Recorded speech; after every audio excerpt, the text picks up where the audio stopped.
pretty low rent.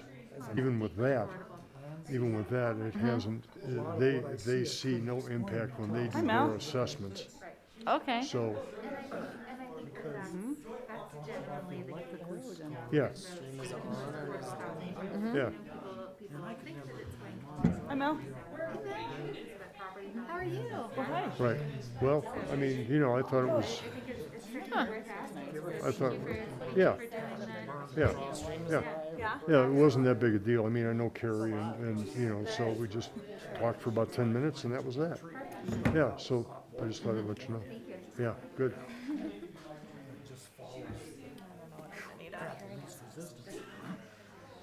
Imagine Earth having the same type of ground at some point and stuff just burning out. That explains a lot of it. Good. How you doing? We're good? What is this? Well, yeah, right. Just sit on the parking lot. What does that mean? I trip up on stuff. I can't. It's hard for me. Okay. Whoa, whoa, whoa, whoa. Hold on. What just happened there? Okay. Huh. So this and Just where like- the world, where worlds collide. Yeah. Yeah, that Emmanuel Cosby. Okay. I normally don't start anything up till I get here. What was that?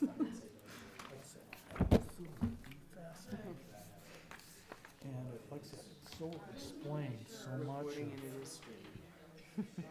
what I was. Thanks, It's a Patrick. live link. That's half our problem. I don't know. That is all the problems. Yeah, I It says couldn't. Open space What? irrigation. Like, Because when you think about hot link on my. Yeah, that's what keeps happening. Yeah. It's like every other month for me. I think it runs along there. I could be Now wrong. I'm confused about what. Thank you. It's not that long term. Well, where's 160?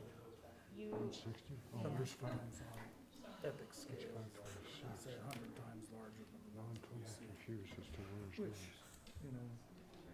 Geological wait a second. Here we go. It's like this.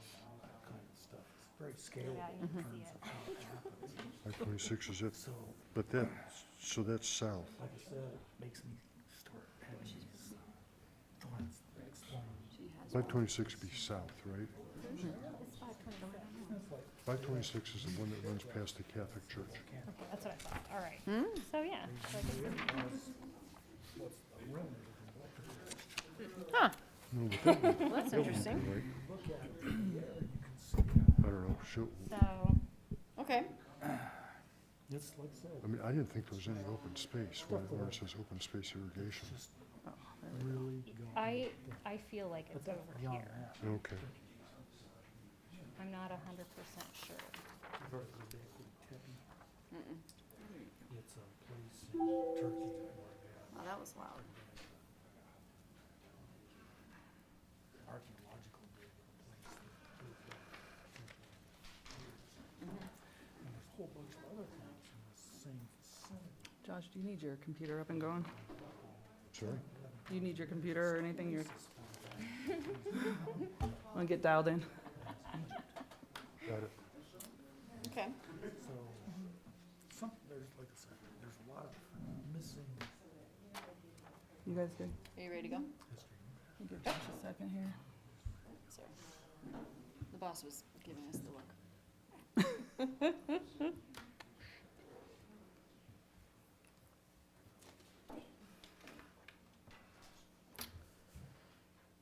Ready?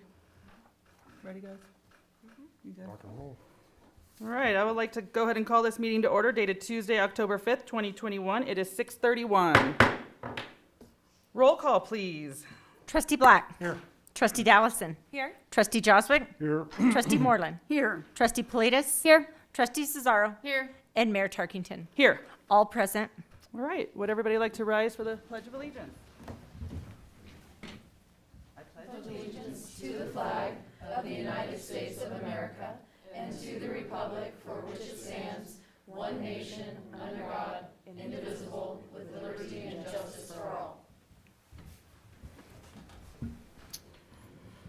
Does the board have any conflicts of interest to announce at this time? Yes, I would like to recuse myself from Section 5, the 2022 budgeted and agenda. Gosh, I can't talk. B, action item I, the employee COLA merit. Okay, thank you. Anyone else? All right. Moving on to general public input. If any members of the audience would like to address the board, you can please step to the podium, state your name and address for the record, and you have 3 minutes. All right. Moving on to the agenda, I would like to shuffle item 5BII to right before 5A in the agenda. So I would look for a motion to approve with those changes. So move. Second. All right, roll call, please. Trustee Black. Yes.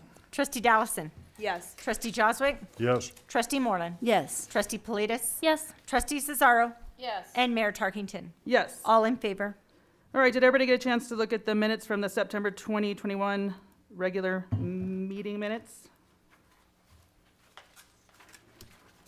Madam Mayor, I'd like to make a motion to approve the meeting minutes dated 2021, September 2021.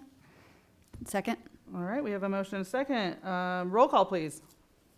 Trustee Black. Yes. Trustee Dallison. Yes. Trustee Joswick. Yes. Trustee Moreland. Yes. Trustee Politis. Yes. Trustee Cesaro. Yes. And Mayor Tarkington. Yes. All in favor. All right, did everybody get a chance to look at the September 27th, 2021 work session roll call and attendance? I would Madam Mayor, I'd like to make a motion to approve the September 27th, 2021 work session roll call attendance. Second. All right, roll call, please. Trustee Black. Yes. Trustee Dallison. Yes. Trustee Joswick. Yes. Trustee Moreland. Yes. Trustee Politis. Yes. Trustee Cesaro. Yes. And Mayor Tarkington. Yes. All in favor. All right, moving on to department reports. Public Works, Jeremy, do you have anything to add to your report? I have nothing to add. Does the board have any questions for Jeremy? All right, moving on to Marshall McIntyre. No, I don't have anything to add at this time. Does the board have any questions for the marshal? All right, town manager Katie, do you have anything to add to your report? So we did get 4 applications for judge, and we are trying to set up the interviews for next week for an appointment either October 19th or one of the meetings in November. All right.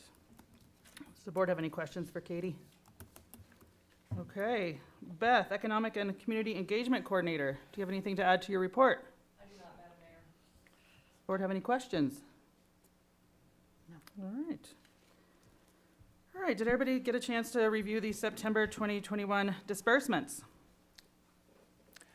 Madam Mayor, I would move that we adopt the disbursements for September 2021.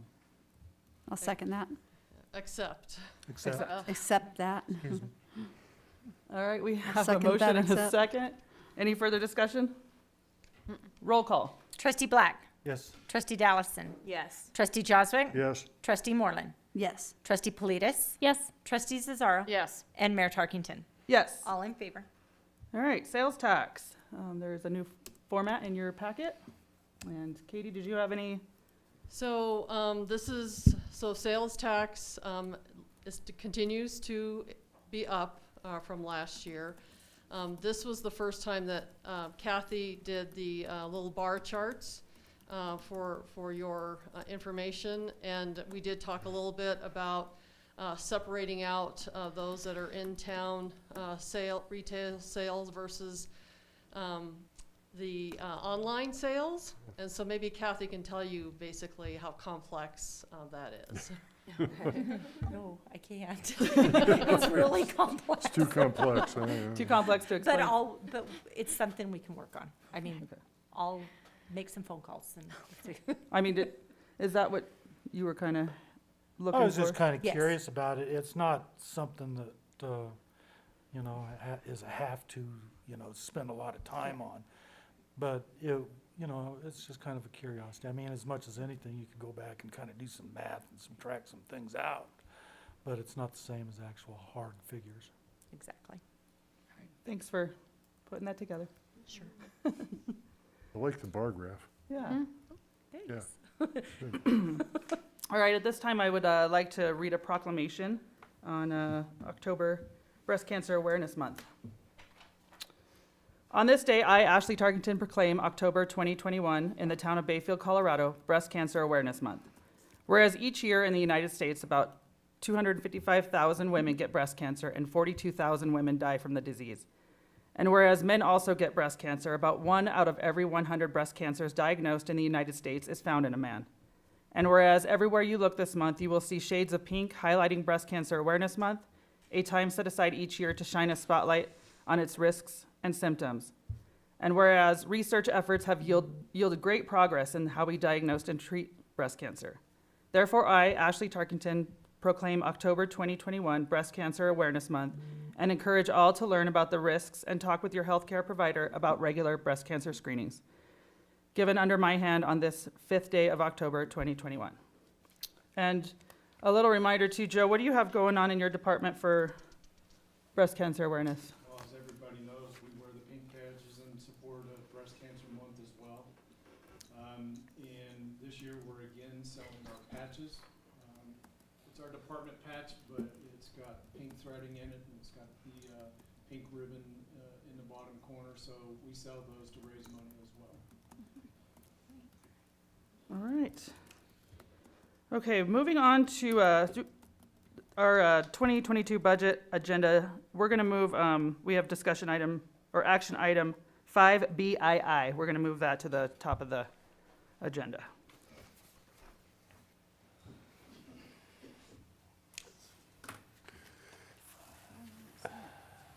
You want to start? You want me to start? Go for it.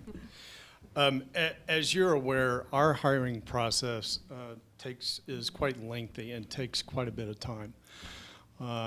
Normally, it can be anywhere from 2.5 to 3 months.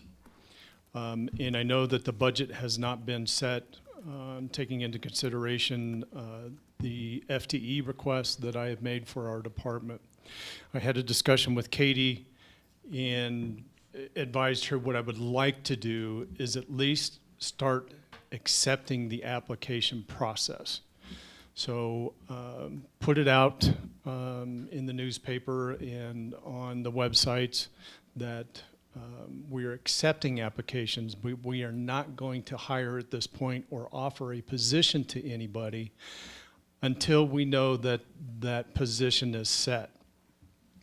If we were to wait until December, keeping in mind that normally our process takes 3 months, if we did not find a qualified candidate who was the top candidate that was already a certified police officer through Colorado Post, we are talking about losing out on, if it's an applicant that is not certified, we would need to send them to the academy.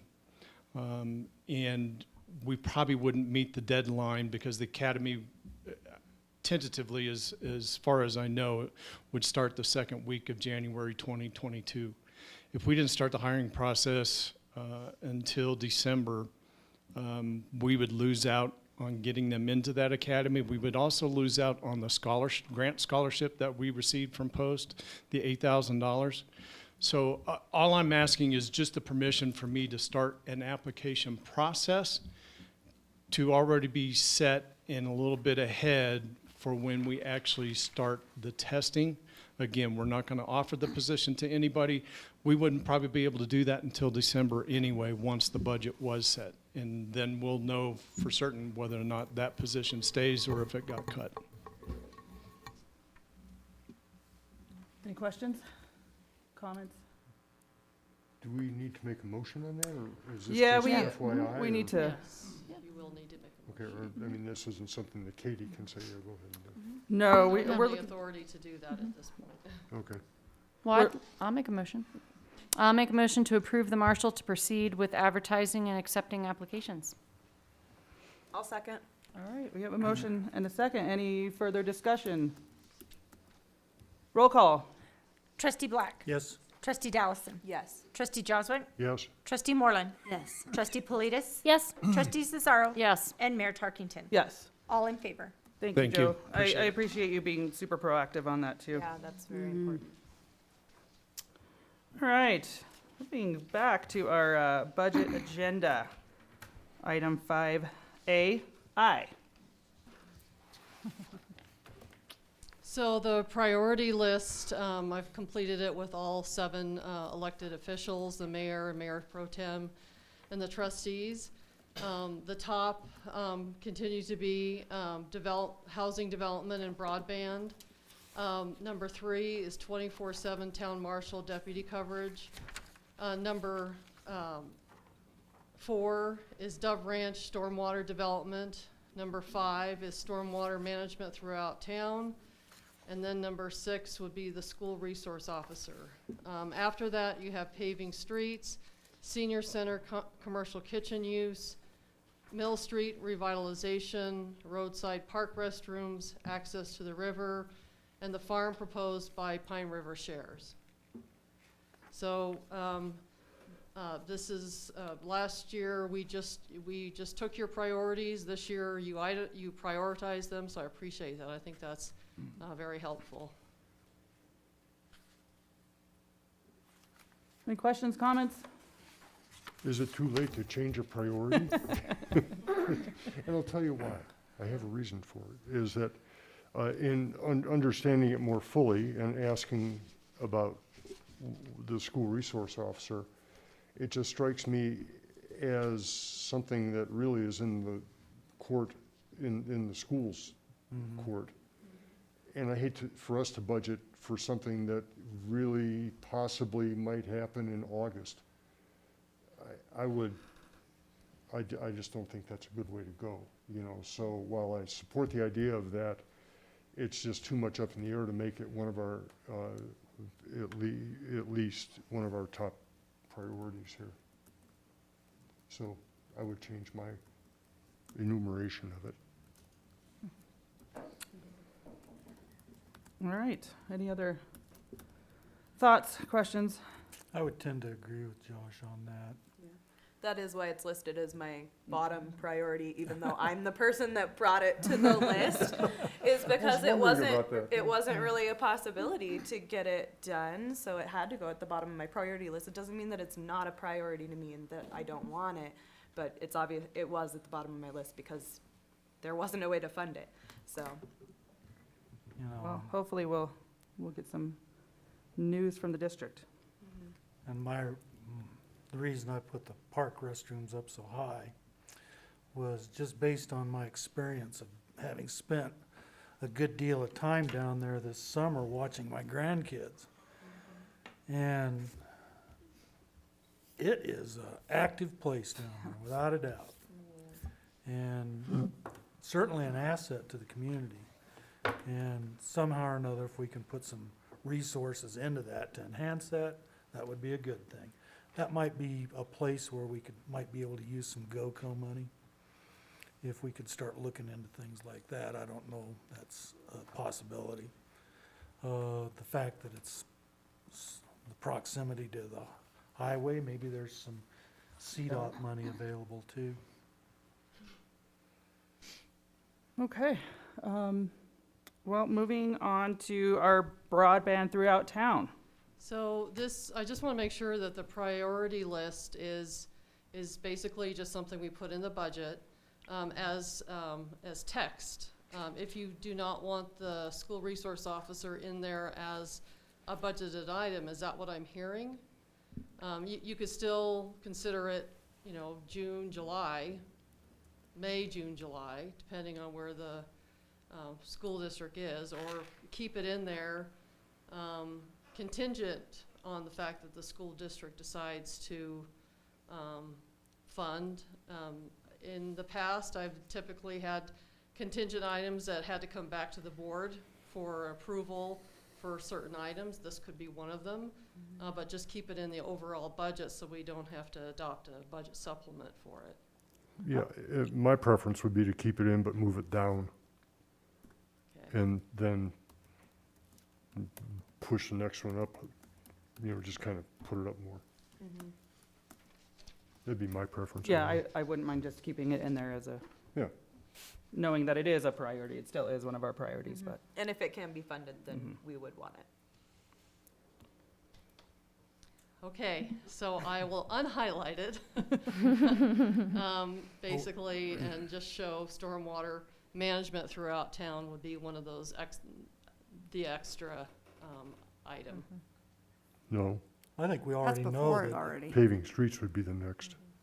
Oh, is that what you're asking for? Well, Okay. no, I'm saying that if you look at the priorities now, stormwater management is already a highlighted They're ahead priority. of the Maybe I That's what- misunderstood that's- what you said. I just need to clarify what you want. Oh, You want to move that down one. You want it just below paving streets, and the number, What this is exactly your, does this is the your highlight list. mean? What does the highlight entail? That's just- It's Right, just highlight telling us- versus non-highlighted, what are we? I'm just showing the top half. Yeah, I Yeah. would just, I would just unhighlight school resource officer and leave those other priorities Sure, I would say that too. Yeah, it's plenty. and not do any shuffle.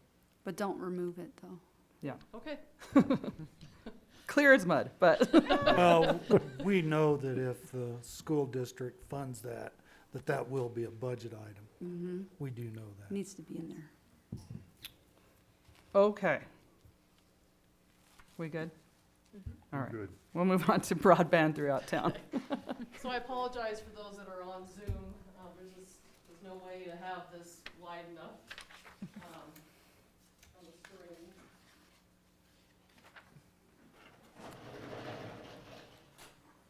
So, Clear Networks is the vendor that you, plan to use, for broadband. They're gonna come with a proposal, I don't wanna knock that thing off. They're gonna come back with a proposal, to ask the board for money that they could borrow while they're building broadband throughout town. This is a $3.2 million project. So I just want to show you basically what would happen if the grocery store could only sell to maybe downtown area, and they couldn't sell to the rest of the community because there weren't maybe streets to get to the grocery store. So, if you think about what it's gonna take to build out broadband based on $200,000 to $400,000 a year, we would start with the downtown area, which is, has, overhead electric lines, but the north part does not. So this is the least expensive part of town to build out broadband. So you start out with 2002. This is basically a 12-year plan to get broadband. And I realize that your priority list, the most expensive ones are always at the top. That's understandable, but this may be a project where you could actually do broadband in 18 to 24 months, lend the money to Clear Networks, not the full $3.2 million, probably a third of it. They're gonna bring a proposal on your next meeting and basically build it out, and that fiber will then be capitalized. So in other words, you have a lien on 100% of the fiber. They're allowing the town to have a couple strands of fiber in there that we could use at our own use. But you think about a business, if Zito or CenturyLink or all the other companies that have come in here could have basically built this out, they would have done it by now. And I think every small town is doing the same thing, is that you get a portion built out where you can, you have overhead lines. This becomes far more expensive up north. If you notice, there's not a whole lot of overhead lines on the north part of town. And that's where you don't have any great internet service either, on the north part of town. So they're gonna bring a proposal that would ask the board to borrow money, capitalize the fiber over, a certain amount of years. So I think what I'm looking for is input from the board about what they're looking for in that. If it's absolutely a no-go, then we do this. We we do this in component pieces at a time as we build this out. I mean, I got to listen to this the other day and I've had some time to think of it, but I think this is something we have to seriously consider. It's a chance for us to pull the trigger. This has been a priority. This is money that we will get back. This is something that we can get done and not wait till 2033 to get it done for the whole town in pieces. So, you know, I think it's a good discussion point. I feel like we can ask questions. I think that was a good analogy. Have we started taking in ARPA money yet? Yes. And how much have we received so far? $337,000. And now we can take and, have we put a marker on that as to where we're gonna spend that? Right now, it's in the sewer fund. It was the easiest place to allocate it without strings. But this is, I mean, you have to look at it as a loan. Well, no, I am, what I'm, You have asked the county commissioners for $1.5 million basically to do that. right, and Maybe that, they'll and, give you 250,000. We don't know. Maybe Well- they'll give you a portion of it. and that's, you know, and if we can use that money to start on leveraging the whole amount somehow or another, because I don't wanna see us piecemeal this So you if at you have- all. You have two large priorities. Guess where the ARPA funding is gonna It's go in both the of next them. presentation. Yeah, both of them. No, I understand that. But we also said at the outset that broadband was the number one priority over housing. Mm-hmm. We did say that. And I would prefer to see us use funding like that we can, well, because number one, we'll be able to capitalize it and get a return on our investment on it to an extent. And it does do for the town what we really want, Mhm. and that's having connectivity for everyone that's not in the dark ages. And keep in mind, we will have a presentation, a formal presentation Yeah. from Clear Networks. But I just, it's a little food for thought. It's, you know, these numbers are large, but it's, I mean, this is a big project and it's a big asset to the community too. Well, when you look at it on a 10-year, amortized over 10 years, that's $300,000 a year. And I think that's affordable. Unless you're in 2033 district, because I know if I lived there and I would want internet a little faster, Well, if we no, could then provide that's- it. Well, that's why we want, yeah, that's why we would want to do this all at once, rather than Yeah. in piecemeal it, because if we do it a year at a time, there'll be places in the community that just don't have service. But if we Correct. have to do it, like, I mean, like, if the funds are not available or we have other things that we have to do as well, it is a good option. I don't know if I'd want to go out 10 years on it, but, or 12 years on it. Well, the other But- thing, go ahead. But, okay, we have 2033, so, but, They want these customers. right, These customers are what pay back their capital Right. that they borrow and the town's capital. So we're taking our money and we're making money off of our money. You can't make money off of co-trust or the banks at this point, right? no, their rates suck. Says the banker. Sorry, it is what it is. They have to increase the mortgage rates before the banks will be able to increase Yeah. theirs, so. But if we were to at least be able to start with, you know, the core where a lot of our businesses are, I think that's like super important in our commercial areas. Cause that might schools. attract more people as well, because, or businesses, so I mean, in that thought process, if we have to do it this way, I would want to like concentrate on where future businesses could be first, just because I know that would help our tax bases, that would help, you know, bring more jobs to the area, all of that stuff, so. So that's gonna be an interesting discussion, because really what happens is that your broadband companies go after your business corridors first. Right, They're not gonna go to Dove Ranch. no, they're not. They're not gonna go to Oak Drive. They're not gonna basically go to, Kremer or Cinnamon areas. I mean, there's almost nothing on the east side of town. So even even though that's where you would like to start, usually that's where the broadband companies are gonna go first. Because they can charge a lot more. Mhm. Well, and that's Which something helps that I pay it was back thinking and- about too, is that so these people, Clear Network or whatever they're called, they're doing the installation. Are they also going to sell it back to us? What do you mean sell it back? Like the broadband service? Do they provide that? Yes.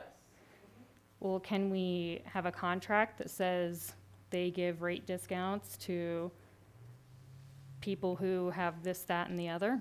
So they're giving rate discounts to the school. There's $328,000 that the school district has that they're gonna try to get out to basically where residences are and not where businesses are. Because they're going for the free and reduced lunch.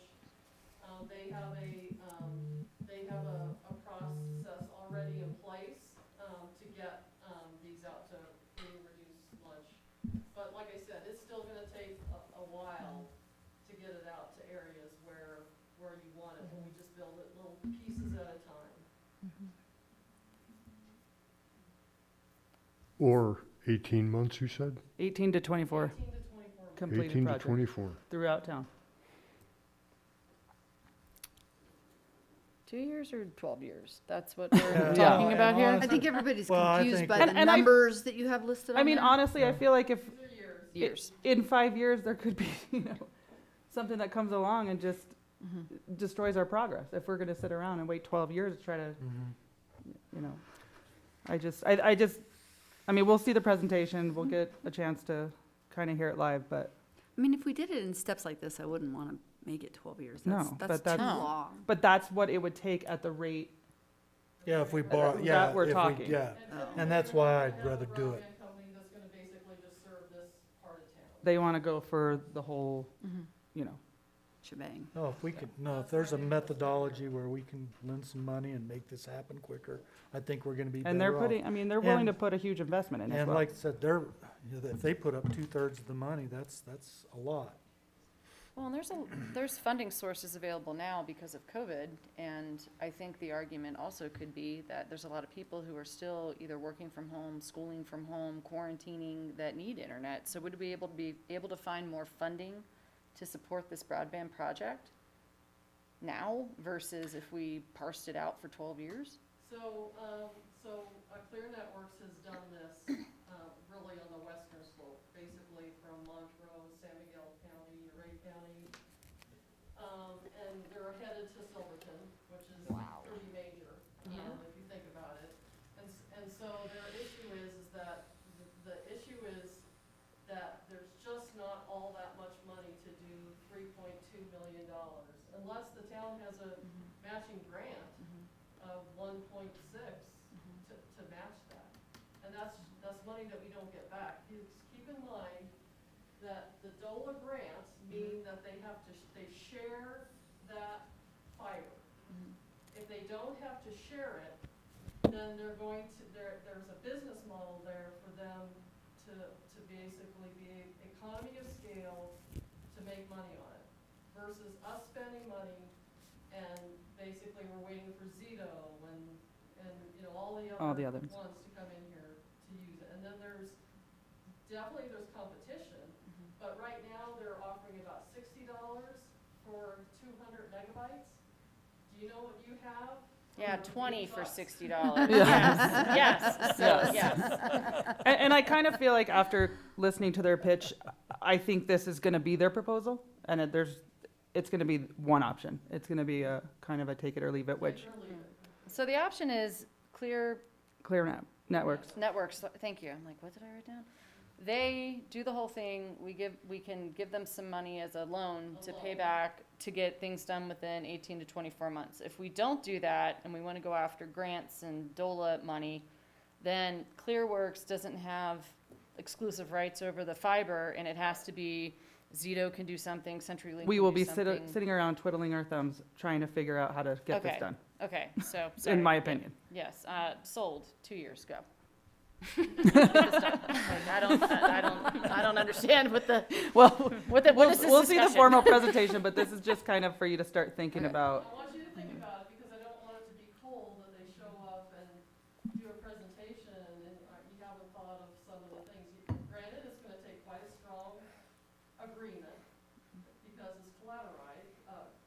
collateralized. So in other words, we have a lien on that fiber. So if they fail, believe me, if there's fiber throughout town and they fail, you're gonna have another ISP knocking at your door because they know that you have the fiber in the ground. Right. The loan that we would give them, what kind of terms for repayment do we have? Those are terms that they're hopefully gonna bring Okay. in their proposal, but I guess what I'm looking for, not 12 years, not 10 years. Are you looking for 5 years, 7 years, 3%, 2%? Think about it. Well, You have 2 Yeah. weeks, couple weeks. When's the Prime Christmas rate week? right now is at 3.25%, just FYI. So you go to the banks and you ask for loans, typically, you're not gonna get anything under 3.25% for a loan, not mortgage, I'm talking business loans. Because they usually do prime plus a margin. Typically, it's prime plus 1, but I don't know in this situation what that would be, but I wouldn't go lower than 3.25. A little lower than 3.25? Yeah. And we'll have to see what they, what I'd their be pitch is. curious what their pitch is. I'm just looking. 5 to 7 years is an average business loan, so I mean, those are on the outside. normal amounts. I think if they go 7 years, that we should offer them a higher interest rate, because that's typically what you do, is the longer the term, the higher the rate, the shorter the term, the lower the rate. So, yeah. The loan time does not impact the implementation time, right? So we're still 18, 24 No, that's months. just the Mm. Okay, just repayment. making It's sure just I'm terms. How much they understanding gotta give their money back Okay. in timeframes.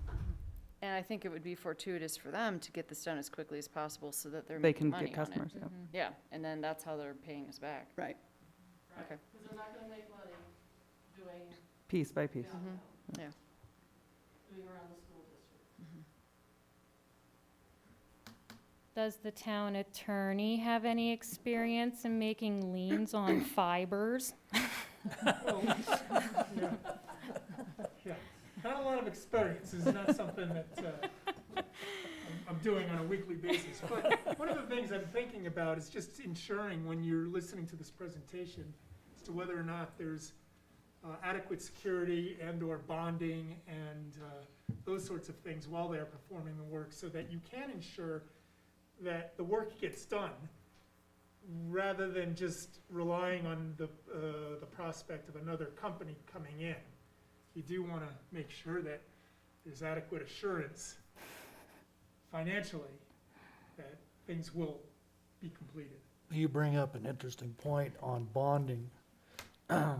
Would a bond for such a project be equivalent to whatever the total would be? Or minus whatever work gets done?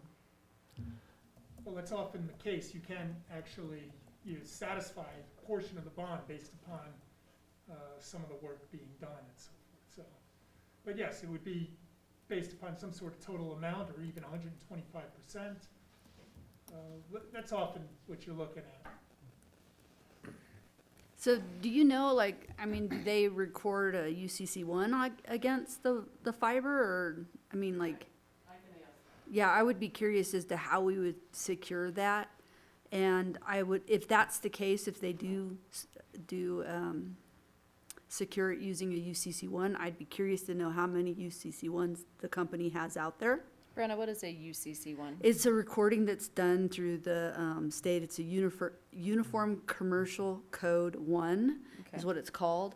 And it basically is a way to secure assets from a company that are more mobile, like they're not real property, they're personal property in essence.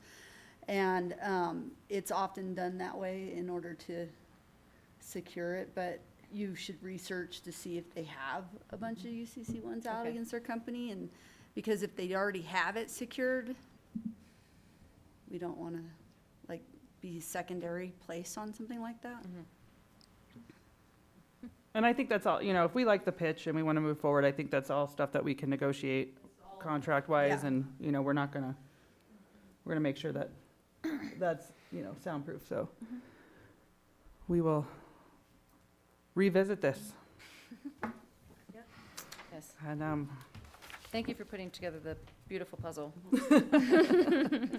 all right, we're gonna move on Clear Works. to our housing development options, Cinnamon Heights lots 12 through 41.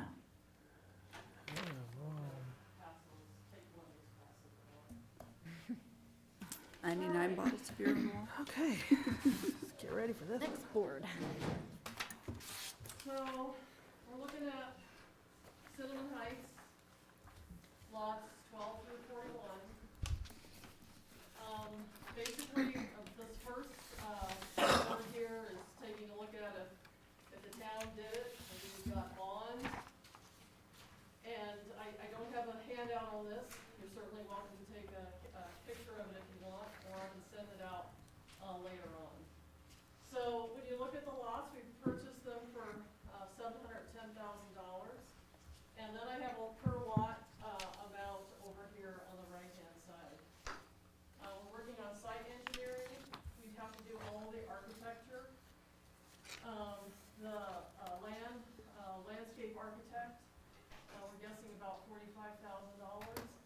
The open space irrigation, about $100,000. Landscaping, probably about another $100,000. It would help in basically the open space area. The infrastructure would be water, sewer, LPA and Black Hills Energy will probably charge a certain amount of infrastructure for service lines as well. Broadband or cable TV, if cable TV is still an issue. Driveways, you'll notice in the Cinnamon Heights map, there's a lot of driveways basically in there. So you have driveways, access, and then the actual apron to the driveways as well, or to the garage. Other would be basically all the other expenses. We're mowing weeds, there's some legal fees, there's HOA fees, over time would be about $50,000. We could get a DOLA grant, for, right now, Andrew told me about $15,000, per lot. The ARPA funds, we, are estimated to get $674,000. That could be taken off the, amount. We would probably do a market analysis, and I've tried to get some, estimates on a market analysis. And I finally got one guy that said it'd be about 1 to 10% of the development. And I was like, 800,000? So I'll put 80,000 there, but I don't know for sure, and nobody will really give me a good idea on that cost. If you also went to bond council is also gonna charge you some amount, but it was difficult to, figure out what this market analysis would be. Development, we spent $270,000 per townhome to actually build it vertical. You have $1.8 million. The interest, carrying this for a certain amount of time would be $100,000, that's just a guess. Consulting, basically a builder consultant, about $60,000. And marketing, actually marketing the townhomes, about $10,000, that's still pretty low. So you're looking at $9.2 million in investment by the town. So we have a different idea to go about doing this, and that's why I gave you all these little sheets.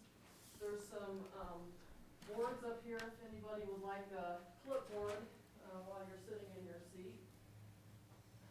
So, Ooh, how many my teeth hurt. I've given you some different options. Keep that, In please. those options, I'm just gonna go through these blank spots right here.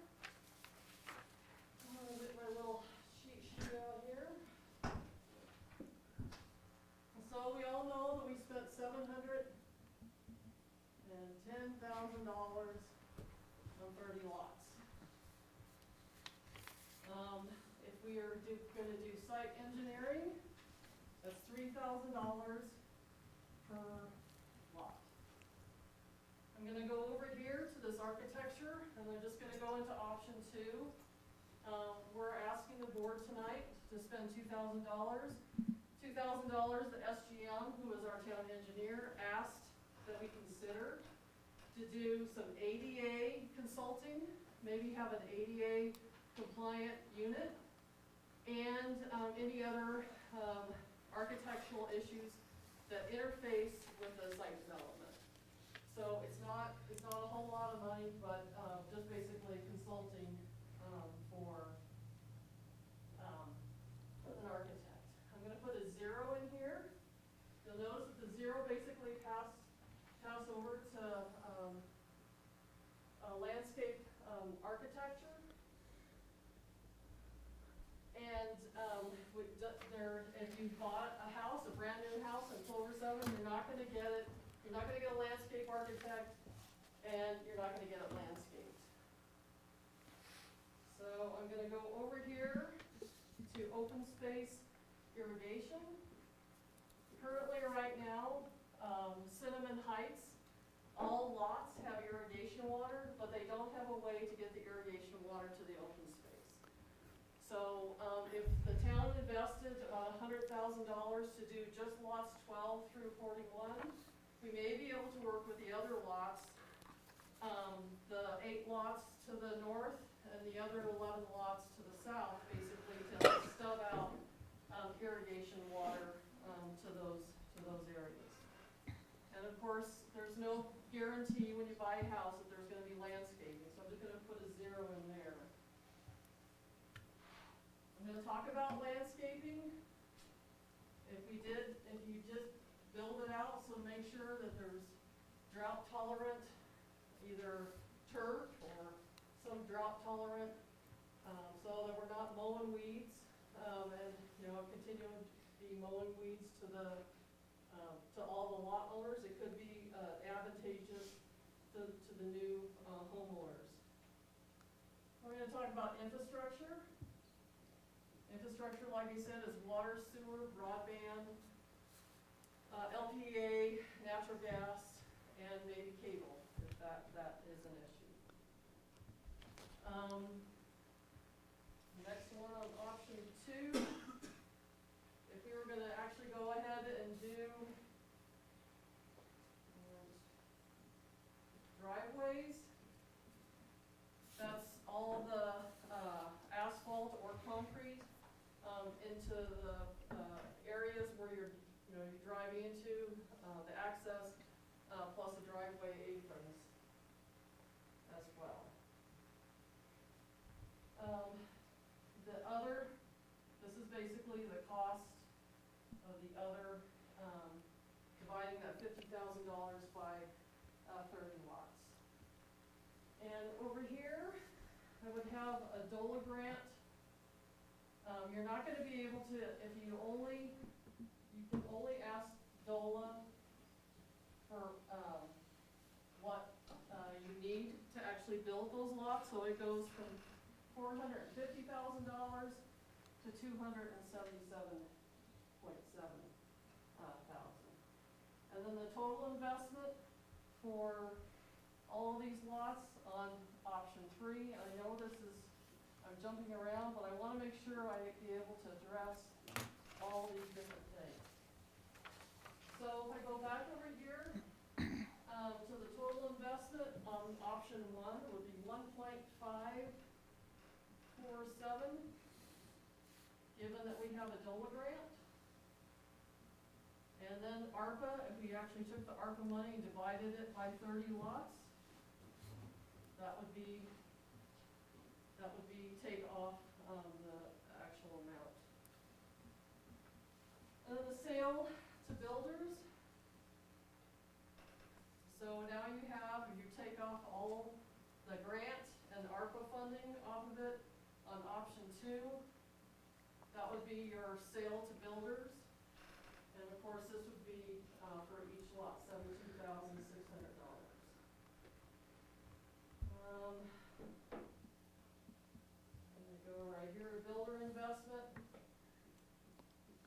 These, the current Cinnamon townhomes, the ones that are that mirror the same type of building envelope, are 1,600 square feet, doubles 2-story, and about 1,220 square feet in actual lot size, so pretty small lots, that we have out there. The building markup, the builder always has a chance. When I worked in construction, there was a markup anywhere to 10 to 15%, for the actual builder. So you think about if this is the way you went, they would also make our income on these properties as well. All right, so this could probably be the one that you would be pretty expensive. Is that right now on Fox Farm, we actually have a tap covenant. So in other words, just recently, one of the Fox Farm properties sold. They had to live there for 10 years and the town would waive the cost of the tax. So if you have a resident that's gonna live there for 10 years, that may be a cost to the town, but would come off the cost to the actual new homeowner. So that amount, they're about $13,000 considering water and sewer tax. Okay, let me go back to this side. All right, so the builder sells it.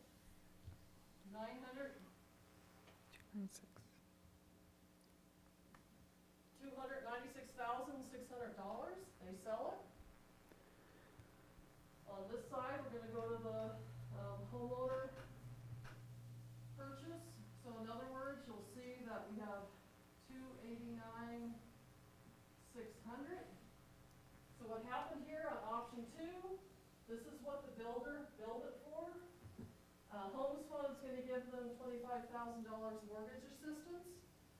And when you're done, you have $289,600 basically to that homeowner.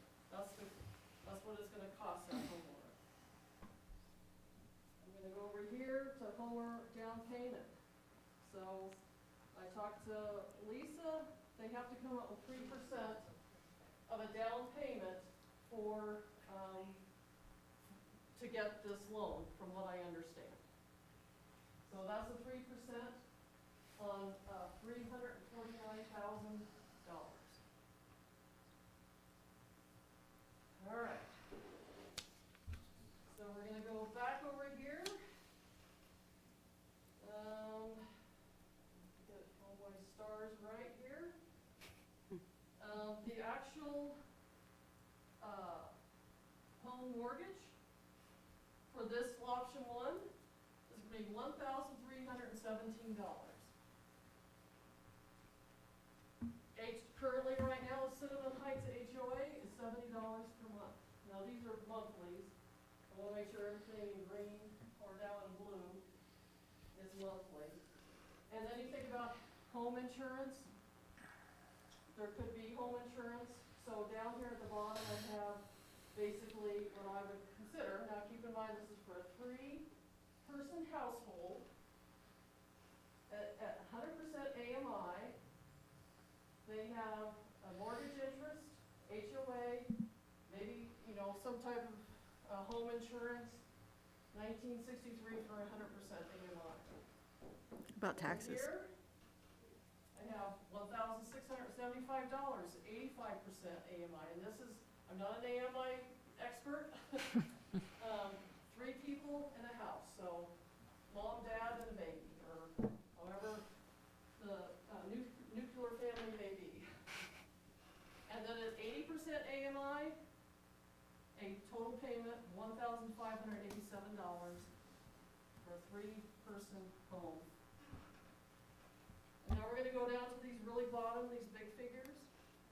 So if we went this direction, option 1 means that we do this tap covenant. Town pays for all this over here. All of our expenditures are $1 million.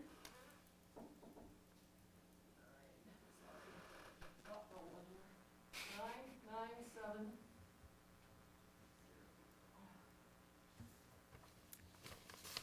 And you'll see the loss and gain. So that would be a loss of $409,000. over here, all grant revenue. In this box would be 1,000,000, 1, 2, 4.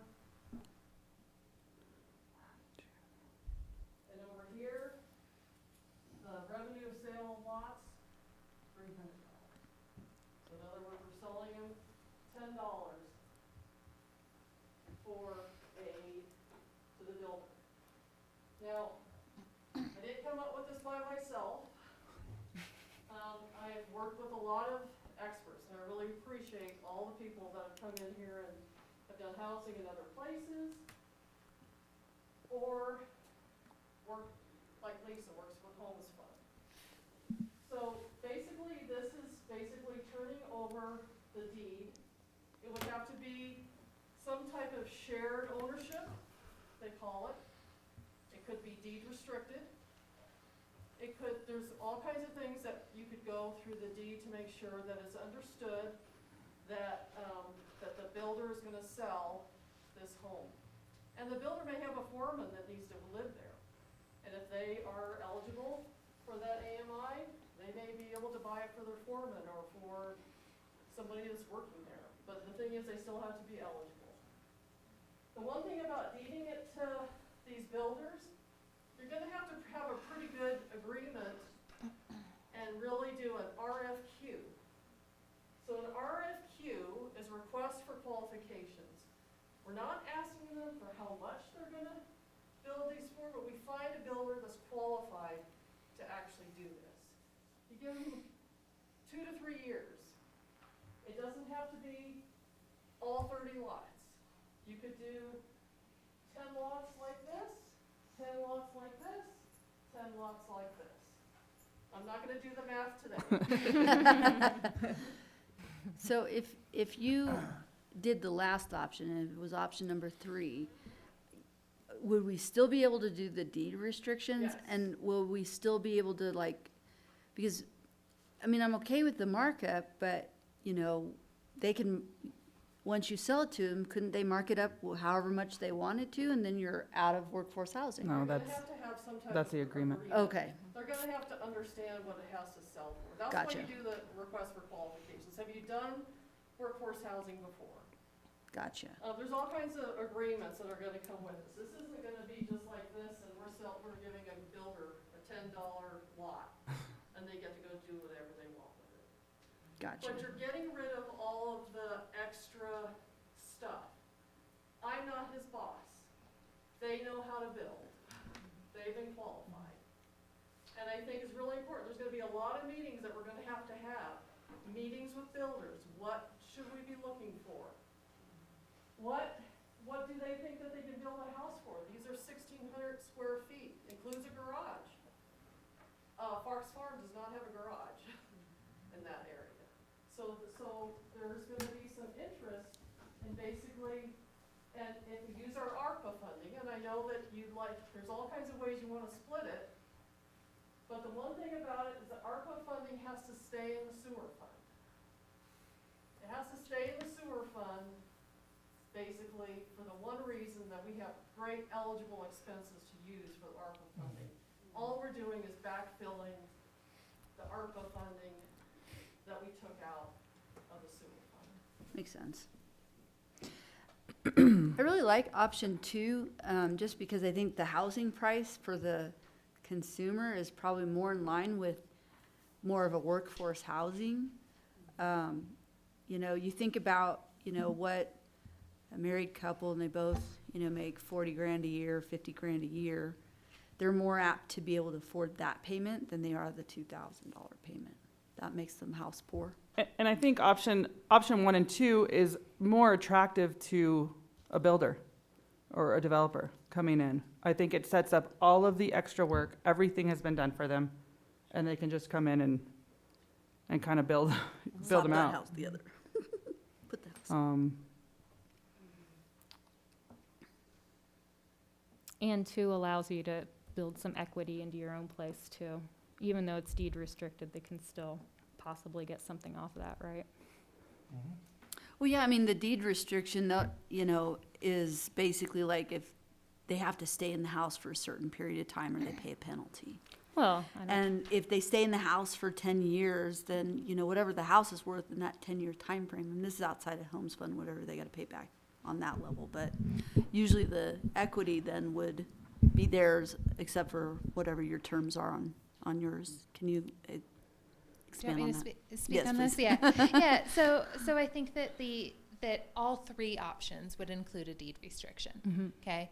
So exactly what that deed restriction Right. looks like right. is to be determined. Yeah. You know, are we going to limit equity into perpetuity? Are we going to limit the equity for 10 years? Are we going Right. to not limit equity at all and just have a model where the deed restriction means, kind of like Fox Farm does, where the deed restriction says that the home needs to be owner occupied, and when people buy, they need to be income qualified.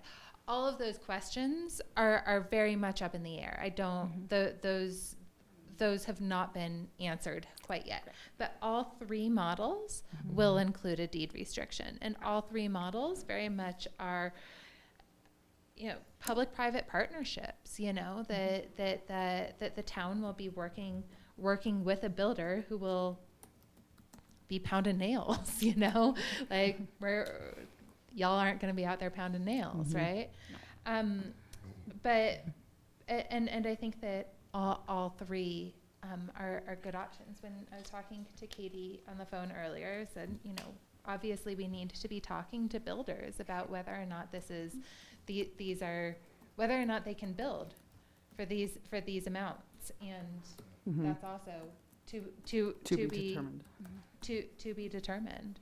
If we utilized Homes Fund and the owners of the property end up using that, what are the repayments for you guys? Just at the end of the term, it's 25 grand, or is there a markup on the Yeah, equity? so the $25,000 estimate in here would be just our standard mortgage assistance program, and that that's a shared appreciation mortgage. So there's no interest, there are no payments on it when a person sells, refinances, or if they're not living in the property, which they'd have to live in the property because it's a deed restricted property. But if they sell or refinance, then they would need to pay us back plus a proportional share of the appreciation. Because these are deed restricted units, we anticipate that the appreciation would be pretty limited. So, you know, we would probably know what the share of appreciation would be. But kind of the bottom line is that there would be no additional payments for the Homes Fund second mortgage that would be added on to this. You know, there are lots of moving parts in this, right? Like the interest rate of estimating 3.3% at the moment, that's conservative. But there are some moving parts, and that might not be conservative later. But I think that this is a pretty darn good estimate at this stage in the game. And I see we have Mike Segrist on the phone, and or on the Zoom call. I just want to say thank you, first of all, for joining in. And I don't know if you have any opinions or comments or advice for our board. Can you say who Mike is? Hate to, No, I don't really. I mean, it's been a good presentation. I thank you, but am I reverberating? no, you're good, you're okay. Okay, guess it's just on my end. But anyway, no, I think has really lined out a good approach for you here. I think it truly does minimize the impacts to your staff to try and manage a development project that could get pretty involved. And she and I had talked about this as a way to go. You know, partnering with Lisa and Homes Fund, I think, is absolutely the right way to go. They've got expertise, they've got the ability to manage whatever you come up with in terms of some sort of a long-term strategy for maintaining affordability. You know, I think the big questions, which Lisa just pointed out, are finding a builder that can build a product that will meet, you know, family needs. You know, I really want to compliment the Board of Trustees for taking this on and buying this site. I think it's really a great opportunity, and just having the site alone is a big start to be able to get this off the ground. So I've told Katie I'm happy to work with her and help her all along as to the extent I can. I'm not here representing the county, even though I'm a county employee. I'm just here as an interested citizen and someone who cares about affordable housing in our county, and want to be of assistance in whatever way I can. Thank you, Mike. Thanks, Mike. Yes, thank you. And I think, from what I understand, utilizing Chris Lopez with Chaffa, he also has programs where the builder can go after. Yes, the builder can go after a loan through Chaffa. Yes, and I did talk to just briefly with Chris Lopez, who's with Chaffa, our new regional area. I don't know what his title is off the top of my head. Southwest. But they can get grants, loans, loans through Chaffa, so they would not be the commercial banks. They would be specifically for affordable workforce housing. And we would definitely, Chris Lopez is very interested in meeting with the board. He had a conflict tonight, but that's another way to give them an option. We're going to work with the builder, partner with the builder, not just sell them a $10 lot and walk away.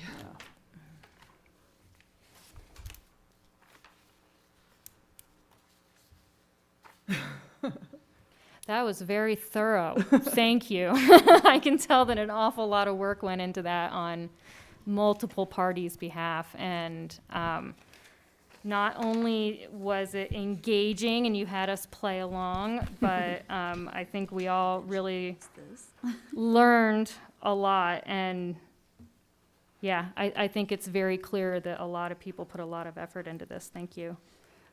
I do want to also say, if we went with the third option, we're leaving about 172 grand on the table of grants that we could get, that we Right. wouldn't get That's my concern if we as well. go with option 3. So I want to, utilize as much of our grants as we can. So I'm not Yeah. quite as interested in option 3 as I am in Yeah, I don't option think it's 2. very attractive to the builder, and I think, we're setting ourselves up where we're pricing Right.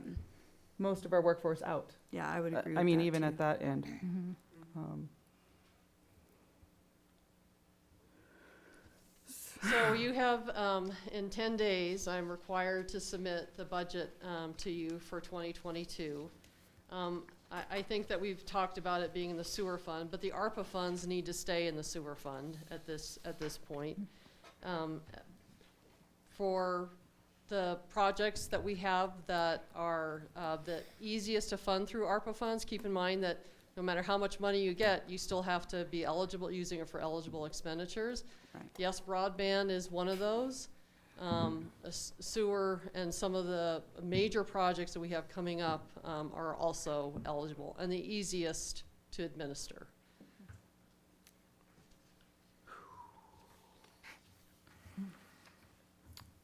Anybody have any? Is your mind blown a Open the little fire bit? hose on that one, geez. It's a lot of information It all at is. once. Once again, we'll have some time to ponder. I love seeing the numbers. What would be really helpful for me is seeing it written option 1 and what full design and infrastructure means, not necessarily how much it costs. So that when I'm looking at option 3, site plan, lot, and irrigation, you had said that means that the builder is taking, I'd like it to, that would be helpful for me to decide between 1 and 2, because it sounds like my fellow board members are really not into 3, which I will get behind that. But I understand the difference in the numbers. I don't understand the difference in what we are doing versus what a builder is doing versus what the bank is, I don't know what everyone's doing in these options based on the numbers. Is it possible to see that in words? I will say this first top half, this is kind of like what we're doing. This is the builder, this is the financing. So what's the difference between 1 and 2 other than the cost of what we're doing? Who's doing it in option 2 if we're doing it in option 1? In option 2, the builder is getting an architect. Okay, so we get the architect, or the builder has to get the architect? Yeah, Right. somebody Yes. has to get an architect, you have to have stamp plans. We do have plans from 2007, I want to say, 2006, 2007 that are stamped. and approved by the HOA at the time. And we are in a new building code, so they would have to be, there's gonna be some lot geographical changes that you're gonna have to address, and architect's gonna have to address. So you can't just take something from 2006 and think it's gonna work for 2022 or 23 without being stamped and approved. So I'm not saying the architecture is gonna be $302,000. However, I did try to scope out what it was gonna be, and I got the $5,000 to $10,000 range if you're doing one house at a time. So, you know. And that's just being conservative, that's just kind of That's aiming just high. us being as conservative as possible. If we can reuse the plans after an architectural review and a new stamp placed on them, that might be a cost savings. So the cost that we savings could is accrue. probably gonna come, and let's just say the builder is responsible for the architect. And I gave you this little map Yes. of the lots. And so let's say we just look at lots 38 through 41. You're gonna do lots 38 through 41, you could probably get an architect to do all of them at the same time. Because the elevations are not that different. But then if you're looking at lots 17 through 22, well, if you've been out there, you see a big fluffy hill out there. So, you know, that's gonna change what the architect may have to do. So, Site preparation will be a little different, that's for sure. yeah, so in, you know, kind of as we move forward, or looking forward, what, after putting out an RFQ, say we have one builder that says, I want them all. I want to come in and do it all. We only have one respondent, but we could have 5. We could have 5 local builders that say, I want a piece of this. So that's where we come in and we could actually, you know, piece out some of these, and we'll just have to see how it goes, but Okay, I because just, so a builder might say, you know, I've got an architect that I would prefer to use that I'm familiar with. And I would prefer Yeah. that the builder actually get the architect, because keep in mind, we have to go out for an RFQ and RFP, both of those for an architect, when the builder probably has far more experience to do that in this area with these soils. Yeah. Okay. so that, I mean, that could affect that line item in our option 1 if we went that way. And if Okay. you ever have Depending on been in a big construction project where the architect and the builder are pointing fingers at me because they didn't agree with that architect, that is just the best way to go about it. Because now, builder, you've hired this architect. We have a building inspector that's gonna inspect it. That's right. And so you have some accountability. Okay, so that's one of the big differences between option 1 and option 2. It's really who hires the architect and works with them. Yeah, and you could pull any single one of those items and say, well, maybe we don't do infrastructure. You know, that's kind of the job that we're in, that's what we do. But maybe this is not something that our team, a public works team does. Maybe it goes out to the builder, because that's what the builder's accustomed to doing. They put in infrastructure. You go out to Clover 7, electrical, natural gas, broadband, water, sewer. It's all within the the builder's purview. Well, and honestly, that's how I would see it being constructed. The taps are already in place. So anything that gets tapped to or tied to. Taps are not in place there. In Cinnamon Heights, 12 through 41, there's no taps in place. That's what that covenant, There's not taps No. out to the edge of the lot or to the edge of the No. road. We're gonna have to dig the road up. Well, the road is also what the engineer is reviewing because of some substandard construction. Well, no, I'm asking. Are we gonna have to dig the road up to tie utilities? Or are the utilities stubbed out to the edge of the road? You got a Nodding public their head works yes. director here. they're nodding yes. They're stubbed Yeah. out to the edge of the road. No. No, they're not stubbed out per individual lot. Not even to the edge of the road. No, we'll be in the street. The connection. We might as well dig the whole street up. Seriously, we might as well dig the whole street up. So I have a hand up on one of your Zoom attendees. Oh, Mike? Yes, Mike? Yeah, thanks. I just wanted to comment, I think, and I think it's a very interesting discussion. I think some of the questions that you have right now are things you're gonna need to explore with the developer that you bring to the table, the builder. They may have a different preference in terms of what they want to do versus what they want you to do from a coordination standpoint. So I don't think that's something you should feel like you have to predetermine right now, because it is going to depend on the preference of the builder that you may select and how much they want to be subject to your schedule, or you're doing a piece that you're going to do versus them being willing to or feeling more comfortable by taking on the whole project. So I would maintain some flexibility until you have a chance to talk to some potential builders and find out how they would like to approach it. Makes sense. Yeah, perfect. Thank you for that. Well, So the ask of us is not to pick an option, is what I'm understanding. These are just So options that it's could my happen. job to put it in the budget. Okay, So I'm here, so it's easier for me to select two because it's in the middle. okay.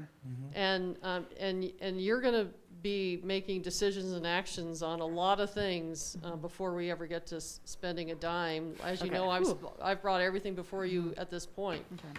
so that's not gonna change. And of course, this is a concept that you know, I kind of started out looking at, and we backed up, went a different direction. But as we got closer to budget season, this just seemed to me the most practical way to approach this. Okay. No, thank you for explaining that, Katie. I like option 2 the best because we have the least amount of loss. Yep. Me too. yeah. Most to gain. Uh-huh. And And the, still affordable. yeah, the cost to the consumer is roughly $100 different. Right. And in the end, it might not end up even that much. Well, I mean, once again, this is just up for discussion, and Mike, I appreciate you chiming in and hanging out for a meeting. I know you're a busy guy, but we appreciate your advice, and thanks for being here. And we will, we're not giving direction or anything, we're just kind of, Just discussion. just discussion. It's discussion, it'll be in the budget. We have a public hearing where we planned on that on the 25th of October. So we can spend a lot more time in that public hearing review of what's actually in there. And then our planned adoption of the budget is the 2nd of November. So, but I do have to submit you something by the 15th of October. We have any other questions or comments on this topic while we have everyone in the room? Okay. About beat it to death. Yep. Study it. All right. We're going to go ahead and move on to modifications to economic and community engagement coordinator proposal. So I'm going to have Beth Lamberson, who is our Economic and Community Engagement Coordinator, basically do a presentation. This has been modified since the last time. There's a podium right there. Yep. Excuse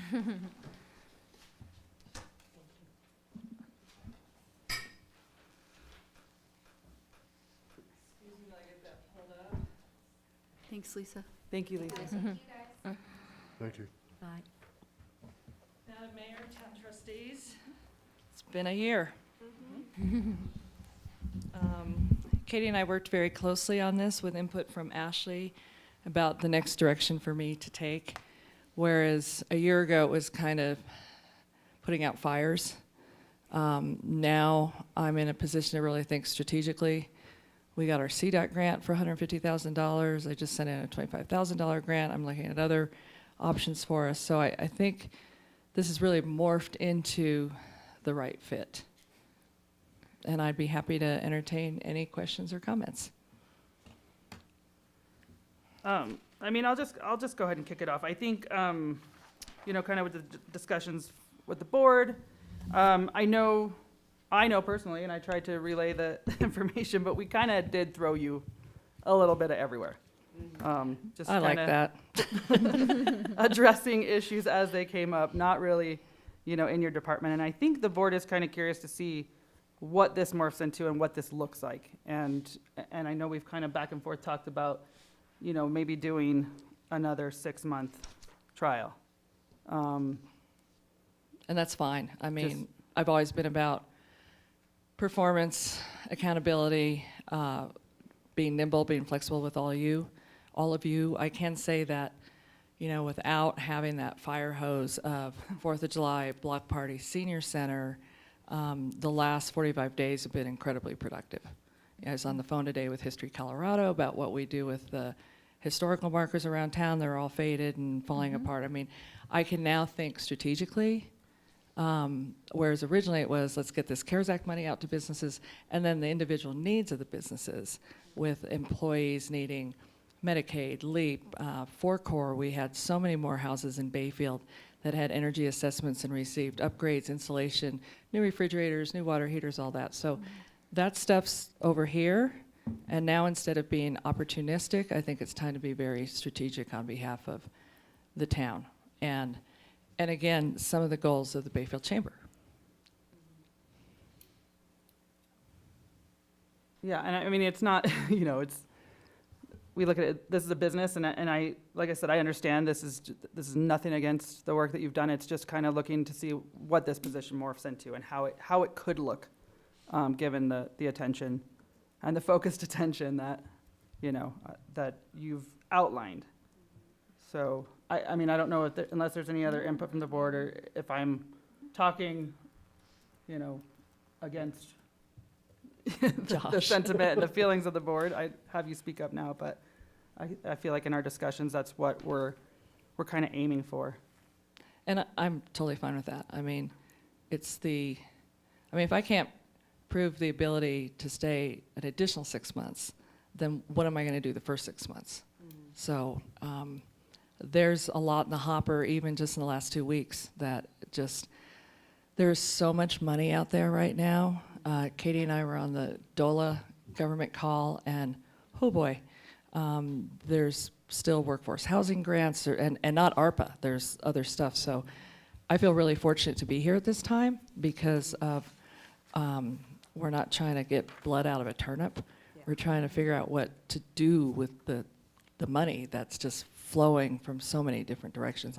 Even T-Mobile has a $50,000 grant for community projects. That could be the senior center, it could be a dog park, it could be, so.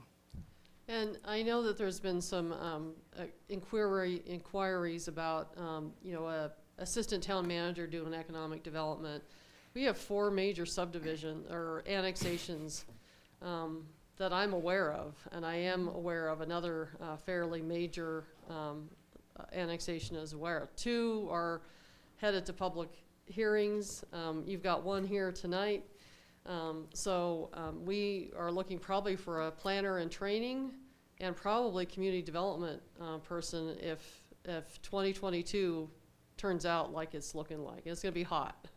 Bayfield's hot. So. And there's a lot to be proud of. I mean, we didn't lose any restaurants due to the pandemic. Durango lost 5. I'm aware of 2 new businesses that want to come in here. Tailwind decided to stay. We're a commerce hub, and we have a lot of power to show for it, and also to help the businesses really step up to that and know that they're worthy of it too. No, we do appreciate you, and we appreciate the work you have done, and Thank you. Yeah, really, Beth, you have done a lot of work here that has just helped this town so much, and we really do appreciate you. It's been really meaningful, and I think just because of my own nature, to go not just to the grants to the owners, but to go back to all the restaurants. The weekend we knew we were going back to Level Red and say, how are all of you? Well, I can't pay my rent. I can't pay my mortgage. I lost my health insurance. And just to, that we could be one-stop shopping, because, in Durango, you have to go to Housing Solutions for this, Human Resources for that. The fact that I became qualified to submit the low-income energy applications. I love this job. And I also respect the framework around it that I think would work best for municipal government. So with the 6 months, I'm good with that. when you think of all the money, like you say, available right now from DOLA, as, you know, it trickles down, and of course, we haven't seen what really the infrastructure plan from the federal government really is gonna look like at this point yet either. But most certainly, there's gonna be a lot of money to be applied for as we move forward, and if we have a person in a position to write those grants and keep Katie on task, managing the other things that we have. Well, she going. keeps me on task. Well, I mean, Let's just be real clear on that. for us, it's nice to have a manager that takes the lead like she does. She's really taken a lot of pressure off of the board, actually, I think. Well, and to be able to successfully create Bayfield's narrative, you know, our CDOT grant was funded for $150,000. I mean, it's not a lot of money, but the thing that I found with grant writing is once you get that first one, the next one, the next one, the next one, we have $25,000 in right now to the Office of Economic Development and International Trade in an MOU with the chamber that could then go back to help fund this office, and they're very excited about it. You know, they haven't all heard from Bayfield, and so being the salesperson that I am, you know, I try to give them a real clear understanding of that grant application, not just, you know, we're a town with street. I mean, it's like, no, this is the character of Bayfield. So. Well, it's a place, it's beyond just a town. I mean, even though we're representative of the corporate limits, it extends further up the valley and down valley a little bit. And you've worked on that to that extent in making everybody feel included, and it is appreciated. And you've all done great work. I mean, living in Durango, the talk about Cinnamon Heights is all over Durango.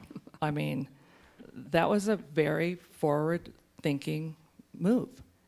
And, you know, you're the first in the county. So a lot of things could still develop, but, and, you know, just, again, not having that fire hose to drink out of the last 45 days has been incredibly productive. So. Good. Nice. So I'll still help with 4th of July and blood part of it. So we reduced that portion of other consulting in the budget just from the first proposal to this proposal. And of course, you would have to look at a contract for 6 months, probably in your one of your December meetings after you've adopted the budget. So, and we do have a deadline for the beach website, basically to incorporate Bayfield business as well. I think it's important to get that done. So we've talked about it, and I threw her in the senior center, and then that turned into another long. Well, and Katie's, I tend to be inspiration, and Katie's planning and focus is a really good fit for me. And, you know, again, to say, and even just, you know, this grant that OEDIT had that would have been money left on the table, $25,000, then in looking at the MOU with the chamber, you're like, oh wait, you already have bayfieldbusiness.org. Why would we do another domain when that already exists, and then build on those assets? And even into that grant, I use the Business Improvement District website. So like even before January, I've updated the dining guide. Now I'm going to do the shopping guide, so that those assets are already in place and ready to go, so that then it might be in MailChimp to start, but then they can flip over into, you know, click online. Where do I buy handcrafted items? Where do I buy auto parts? I mean, there's a lot more commerce and retail sales in Bayfield than I think even all of us realize. You know, even if you don't get your hair cut somewhere, you can go there and buy your Aveda products.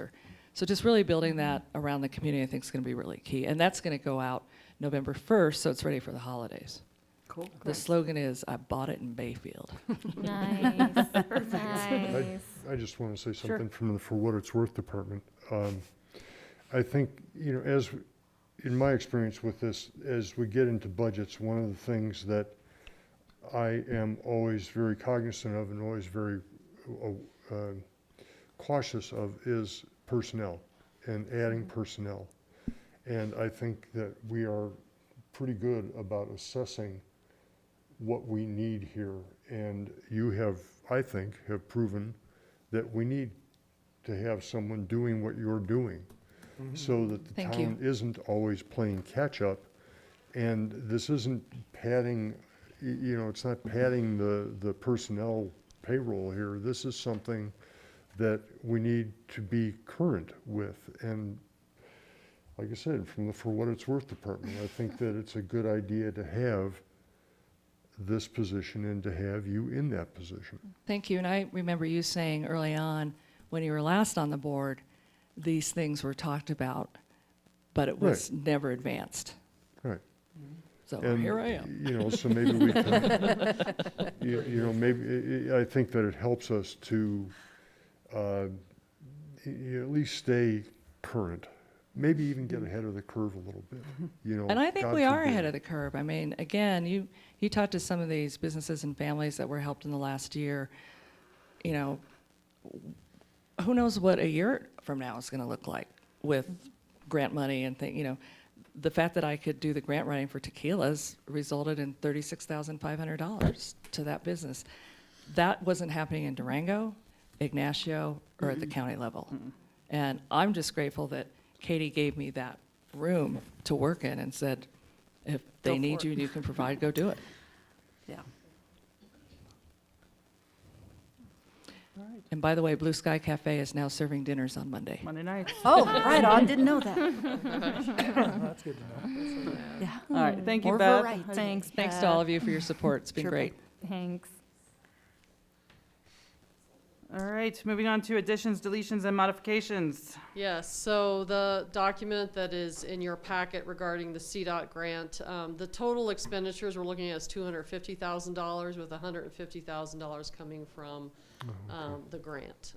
We're awaiting for the contract. We can't spend any money, but we can go out for a request for a proposal from an engineer that basically started engineering. And this is to widen the sidewalks on the west side of Mill Street and work on some drainage issues to make sure that we don't just drain everything right down into Taco Boy and say, oh, well, that was beautiful sidewalks, but sorry, we flooded you out. So I think that's important.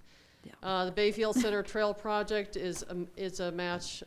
They're matching every expenditure that we have. It is a federal highway grant, and so that does take a lot more administration. But we hope maybe we start working on that. You do have, or hopefully we'll see a contract from an engineer soon, so we can get started on engineering that. The Sursa insurance quote, I itemized, if there's insurance for the sewer plant and insurance for the water treatment plant, insurance for the deputies' cars, I made sure that it was put where it was supposed to go. Instead, before it was a guess. It was a lot of darts being thrown at what the insurance was. And I'd always said this, but for some reason they were overcharging the sewer fund and undercharging everything else, except the general fund. So we're making sure it's fair, it's insuring what it's supposed to be insuring. The Motorola equipment, Marshall McIntyre determined that we had already funded part of that in 2021, so it wasn't necessary to do that. So we just cut that budget amount in half, so now it's down $17,500. The CTF, I corrected the term Colorado to conservation. Other consulting with the modified economic and community engagement coordinator, I decreased that by $12,000. Parks and recreation, Trustee Black, you asked to increase that by $10,000, and that may be necessary with parks cameras and skate park and things like that. So the meter relocation, we found that we had a double entry in there. Removed the recycling expenditure and administrative fees that would have been calculated off of that. And then the natural gas fee, we still have to figure out why it's 0. So we'll be working with Kathy Cathcart regarding where that's at and why we haven't seen it yet. So you got kind of a new sheet. It shows, that one top cover sheet that kind of shows you what that would look like if all those additions were made. Trustee Zazzaro had talked about the park phase 10, and I gave her the breakout. But I think maybe we need to look at that a little bit closer to determine if we've already done part of it and what parts we still need to do. So And unless there's anything else that you want to slash, cut, recommend,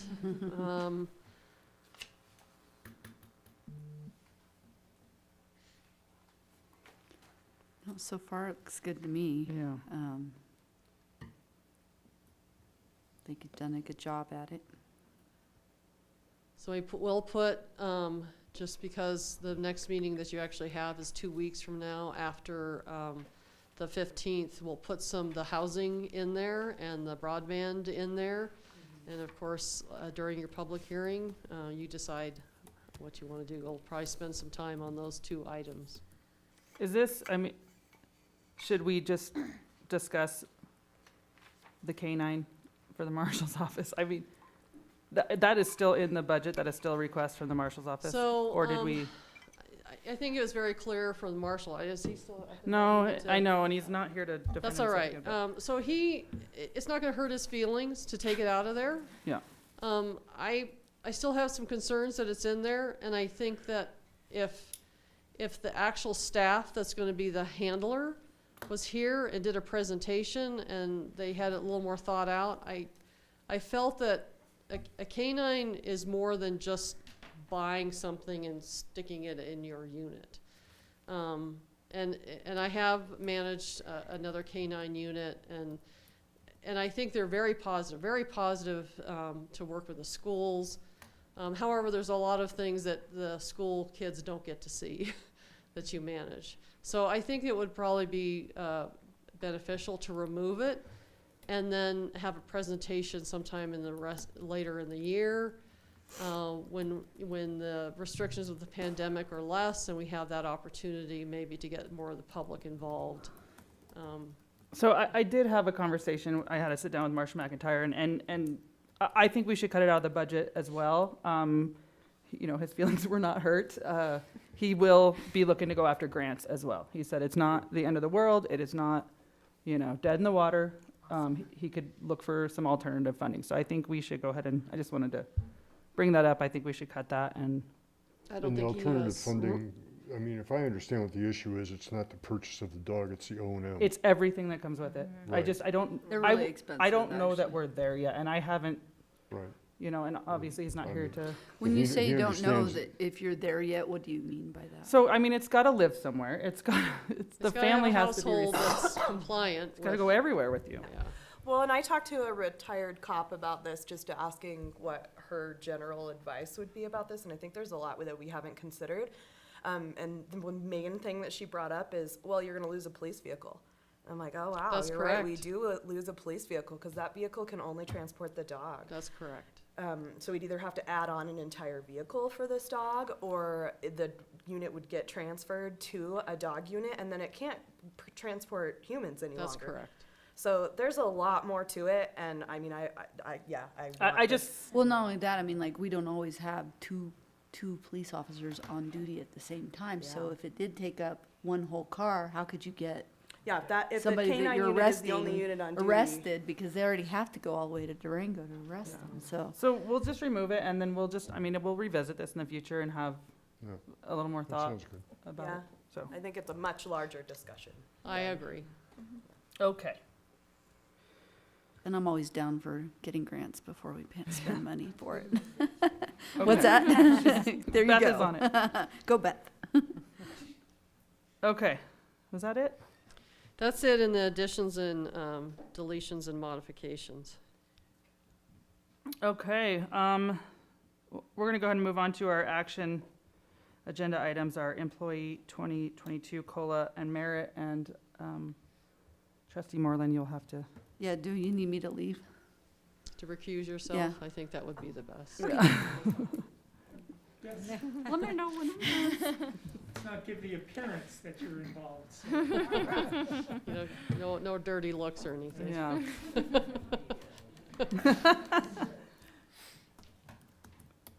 That door is squeaky, so just, we'll deal with it.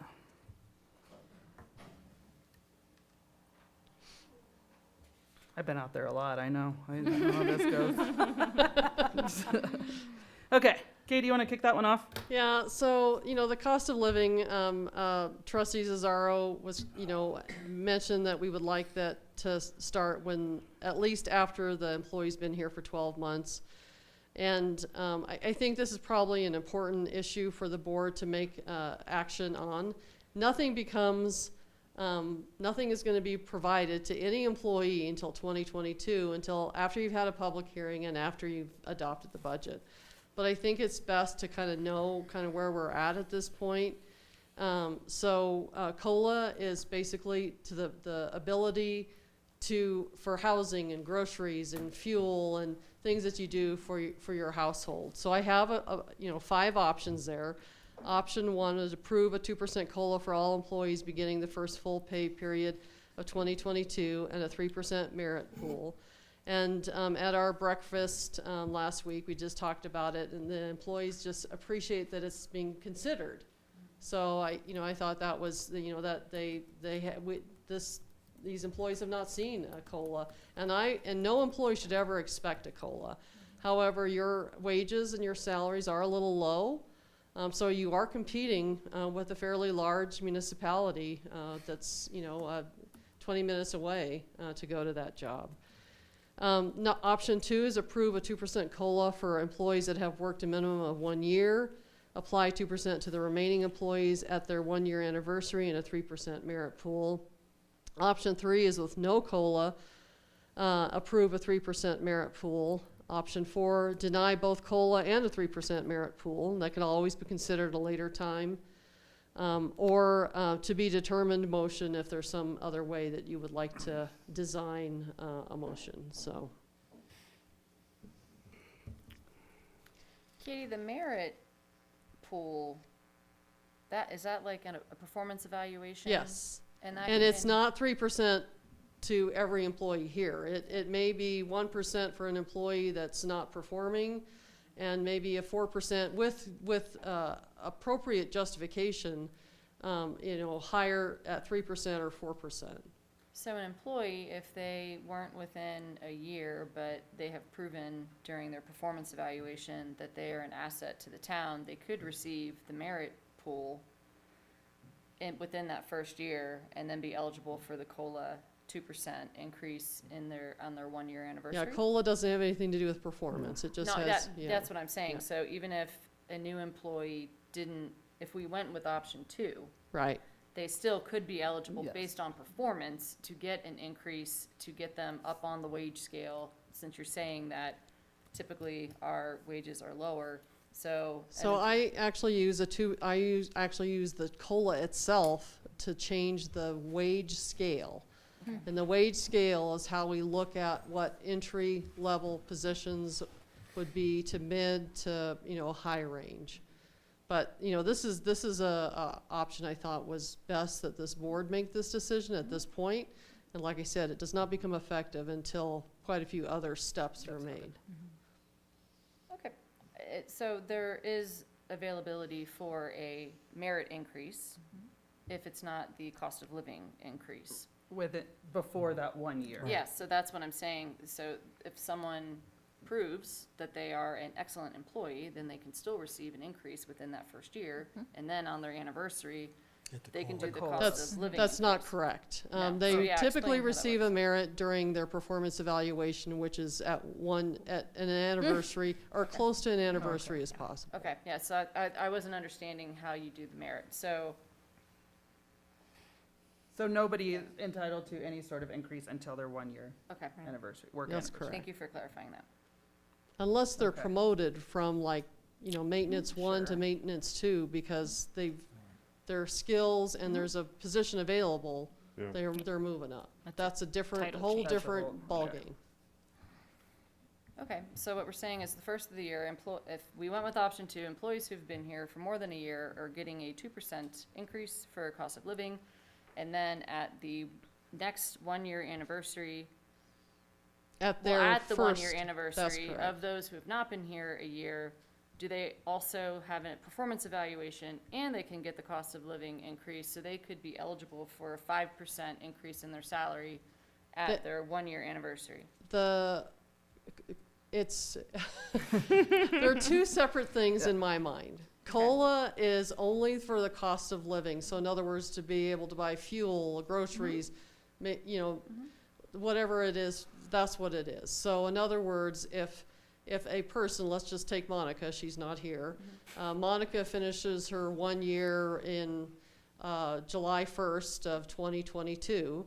She would most likely get a COLA increase. And then based on any merit, she could also then receive merit based on her performance. But there's two completely separate issues. Right. Okay. Right. So we're saying January 1st or everyone's anniversary that they get the 2% increase. 2%, so number 2 is all employees that have been here at least 1 year would get 2%, And that's effective January 1st. January 1st, the first full pay period. And there are 2 employees currently that would not fall, and they would have to wait till their 1-year anniversary. There's gonna be 4. Oh, there's- By the time we're done, we're Oh, 3. okay. That's We'll be right. 4. We're gonna be soon be 4, so. Okay. I just want to make sure I'm understanding everything that And you're so a new employee, because the COLA affects the wage scale, a new employee could already be in the COLA as just starting brand new, because we no Right. longer have, we no longer have that lower, I mean, it's not, you think about 2% is not a big deal, but the thing is that we're bringing up the wage scale with it. So in some ways, the employees that just started in 2021 are gonna be, they're not gonna get the COLA, whereas a new employee would, because the wage scale came up Right. with it. And employees, can they, upon hire, can they negotiate their rate, or they all come in at the very bottom? No, they come on their skills for the job that we've advertised. Okay, so not everyone is coming in at the entry level on the wage scale. Some people could be coming in a little higher up already. Yes. Okay, I just don't understand our hiring processes. That's what I'm trying to make sure I'm totally well informed before making this decision. But the entry and the medium all got a 2% hit. So, Which just kind of puts us in the conversation with other municipalities our size. We were just so under, Yeah. that scale, so. Oh, I understand. Yeah. I work a 37.5-hour week. I don't get paid for a 40-hour work week, so I totally get it, So, because we couldn't afford it. I guess I'm just looking for kind of the consensus. I went on the record for going hard for this, so. Do we tell you what number we want? I would entertain a motion, and we'll see how the vote goes. I'm gonna vote with the board. I was just stating my personal thoughts on how I think this goes. I'm not gonna vote no and then be like the one who didn't vote for people to get a COLA or a merit increase. That seems kind of. Yeah, and I want people to be paid fairly.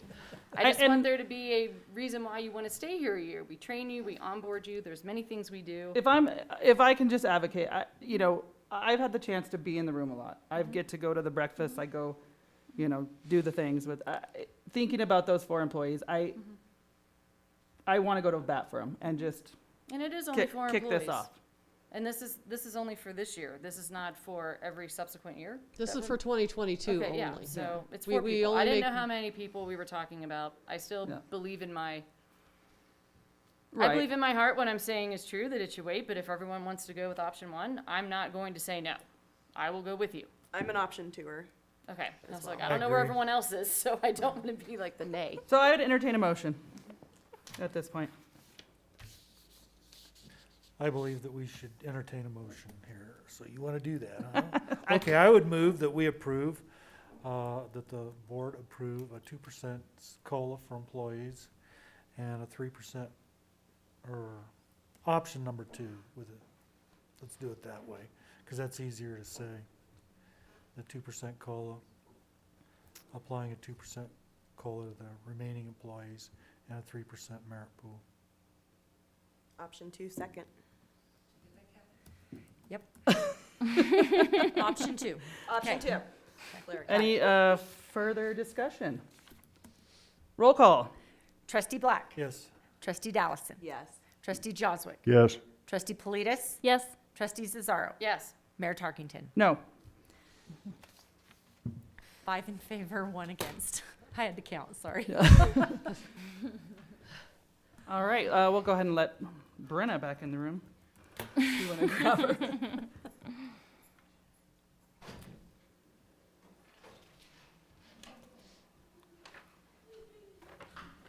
Okay, so we already did that.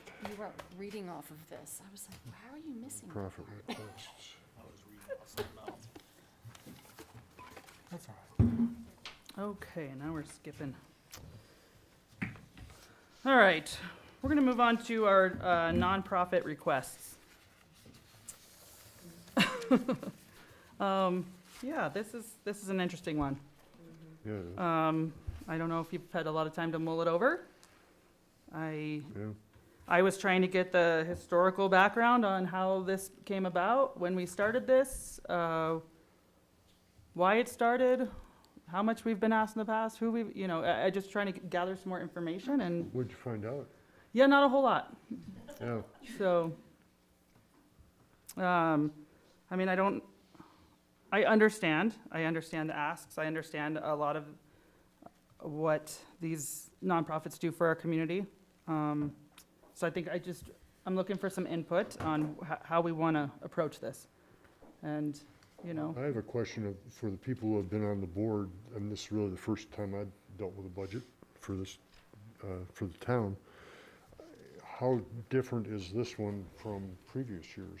It is The so ask is- different year to year. Yeah. It really is. I mean, we've had $60,000 asks, we've had, Yeah.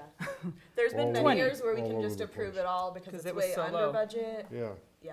but I want to come up with a better system of what we're doing here.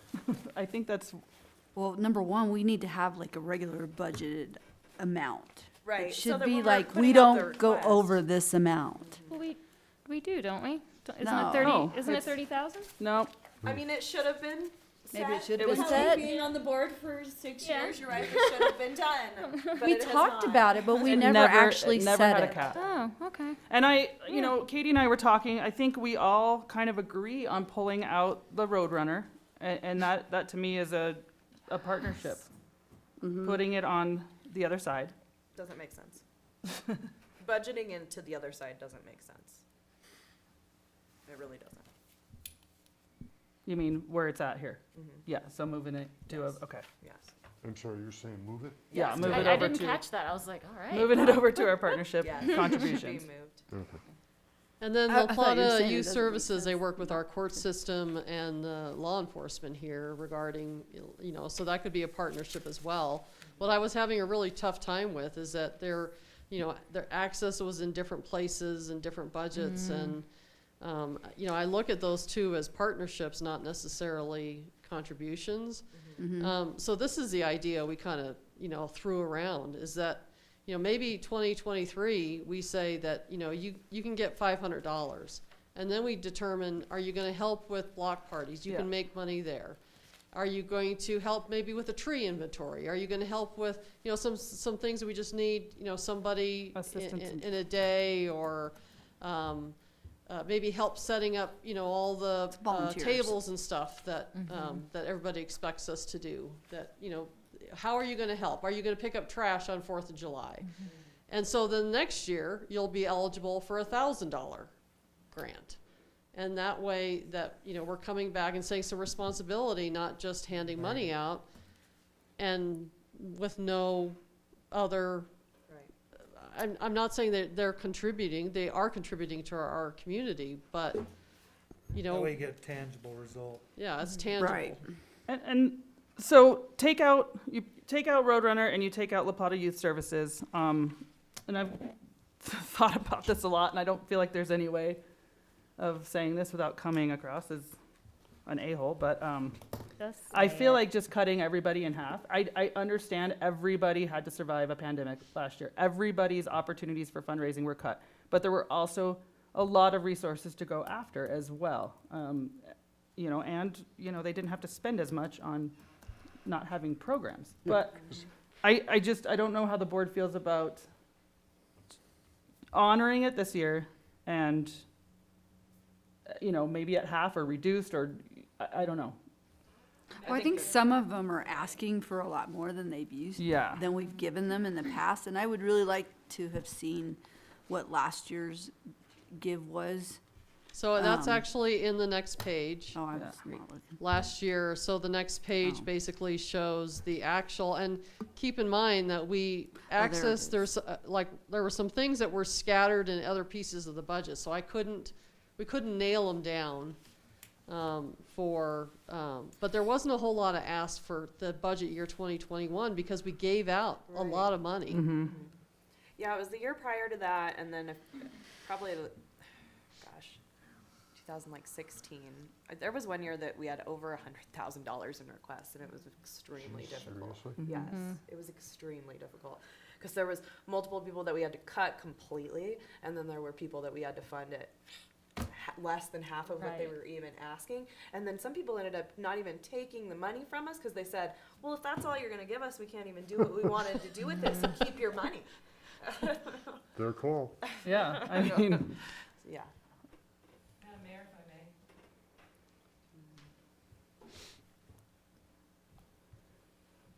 Because of my interaction with the nonprofits with the CARES Act money and then money from the town, I've also been in those 45 days of getting more strategic work done. I've also made sure every nonprofit in town knew about $3,000 grants from the Onward Foundation out of Cortez, which serves our region, and that they're looking for more applications. I also referred a couple of the enterprises like Women's Resource Center to potential local sponsorships because they've never gone after that.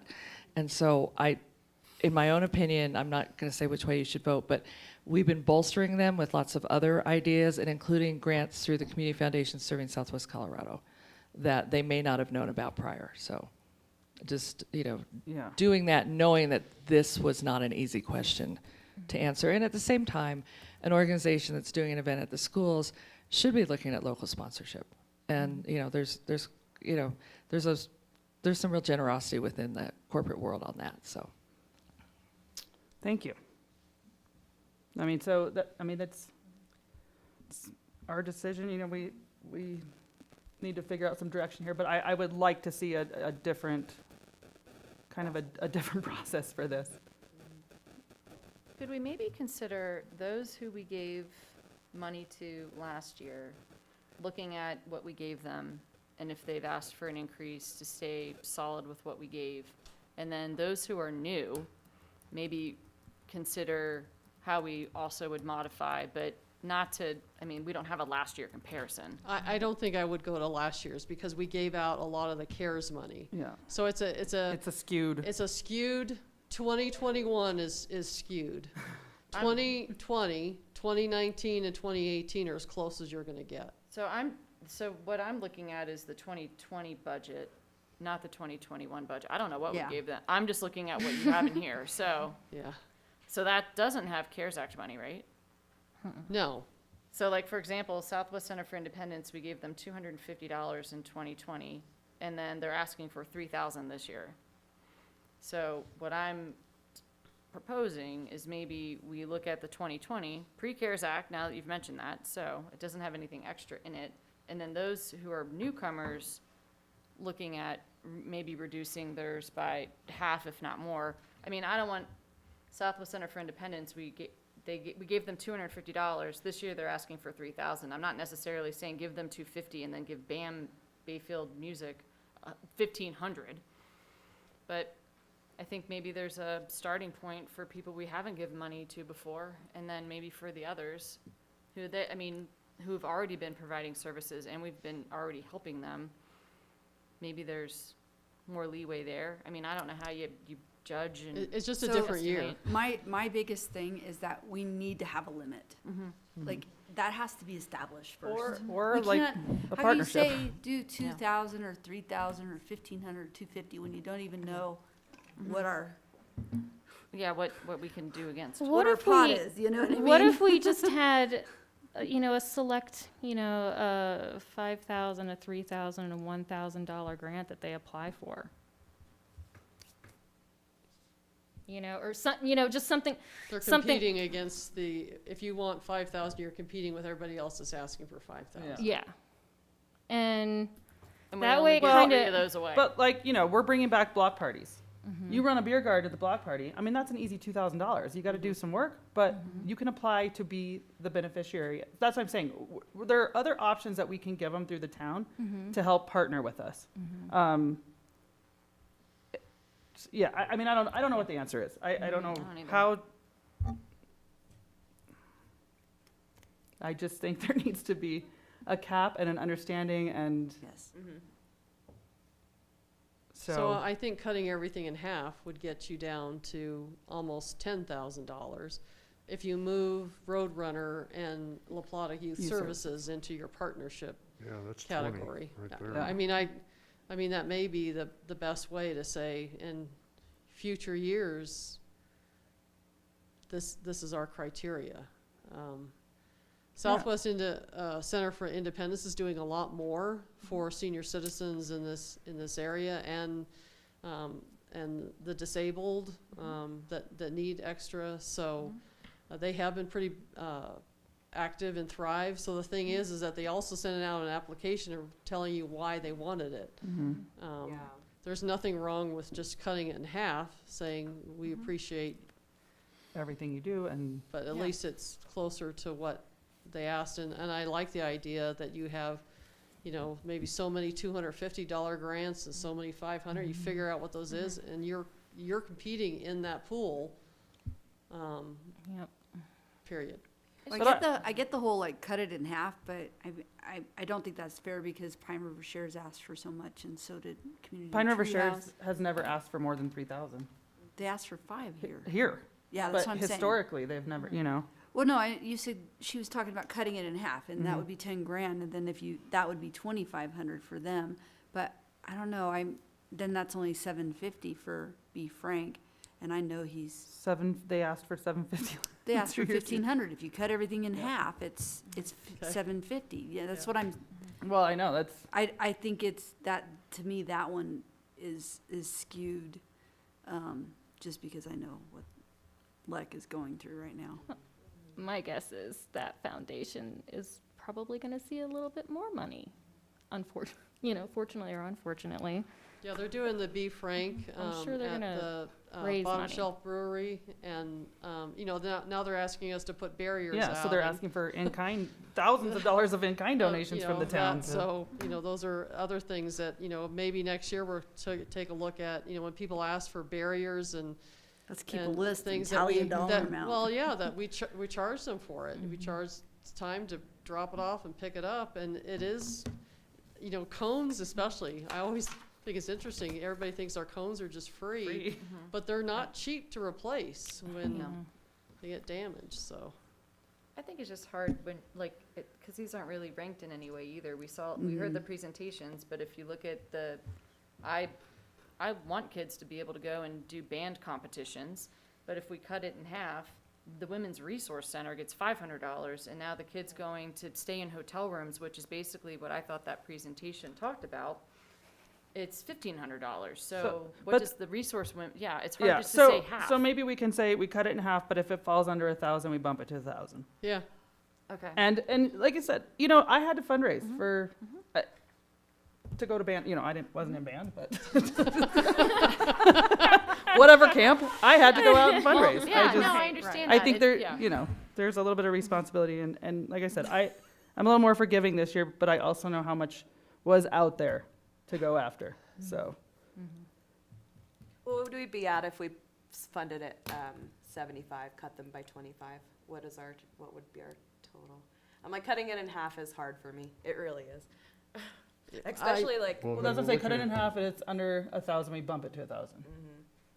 Even that, I'm like, it's still hard. Mm-hmm. Especially when Yeah, programs I like mean, BAM ask for you either 3,000, have- and you wonder how much that affects them if you cut them in half. Yeah. You either have to do what you're saying, cut it, or cherry pick it. And go down each one, and we debate each one. And we could do that, but I don't particularly want to. Right now, and I just, I'm looking, I'm looking for input, I'm looking for, I mean, it's tough, yeah, I mean, I've sat out here and talked about it, so I'll Well, take the heat for it, but, Okay, but so for, under that scenario, then small business development would well, no, they get their get 700. bumped up to 1,000. They only ask for 700, they get 700. Okay, Yeah. So if you're looking for that, Pine River Shares would get 2,500. Community Connections would get 1,000. Women's Resource Center would get 1,000. Roadrunner is no longer a nonprofit; it's a partnership. Mhm. Be Frank would get 1,000. Small Business Development would get 700. Community Treehouse would get 2,000. Southwest Center for Independence would get 1,500. BAM would get 1,500, and La Plata Youth Services would be moved into your partnership.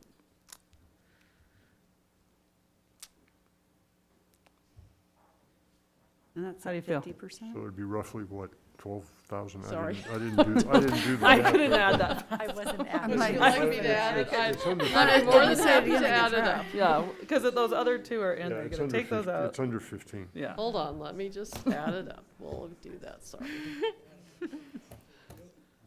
Well, Man, our streak of getting out at 8:30 is just, I know.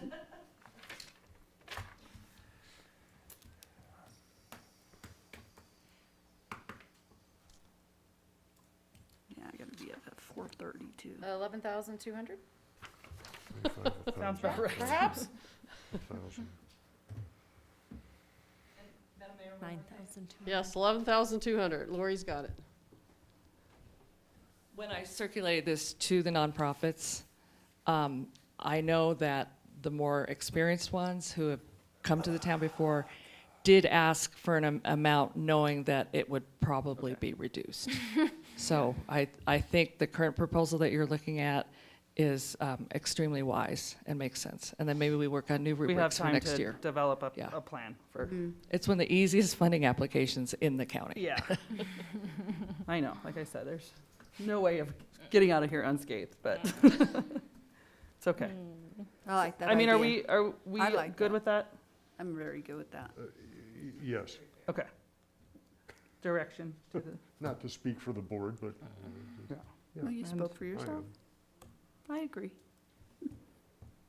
I would advocate for a little higher funding, personally, than 50%. You mean I across will, the I will board? also tell Across you, the board. as a business owner, I am getting hit up by almost all of these people for I know, events. And so. I would say And I- that Rotary, I banking, give. everything, most of these people are on our list too. So, So what that does is put 51,662 in your partnerships and 11,200 in your nonprofit. And so you've knocked off, oh man, this math today. 71.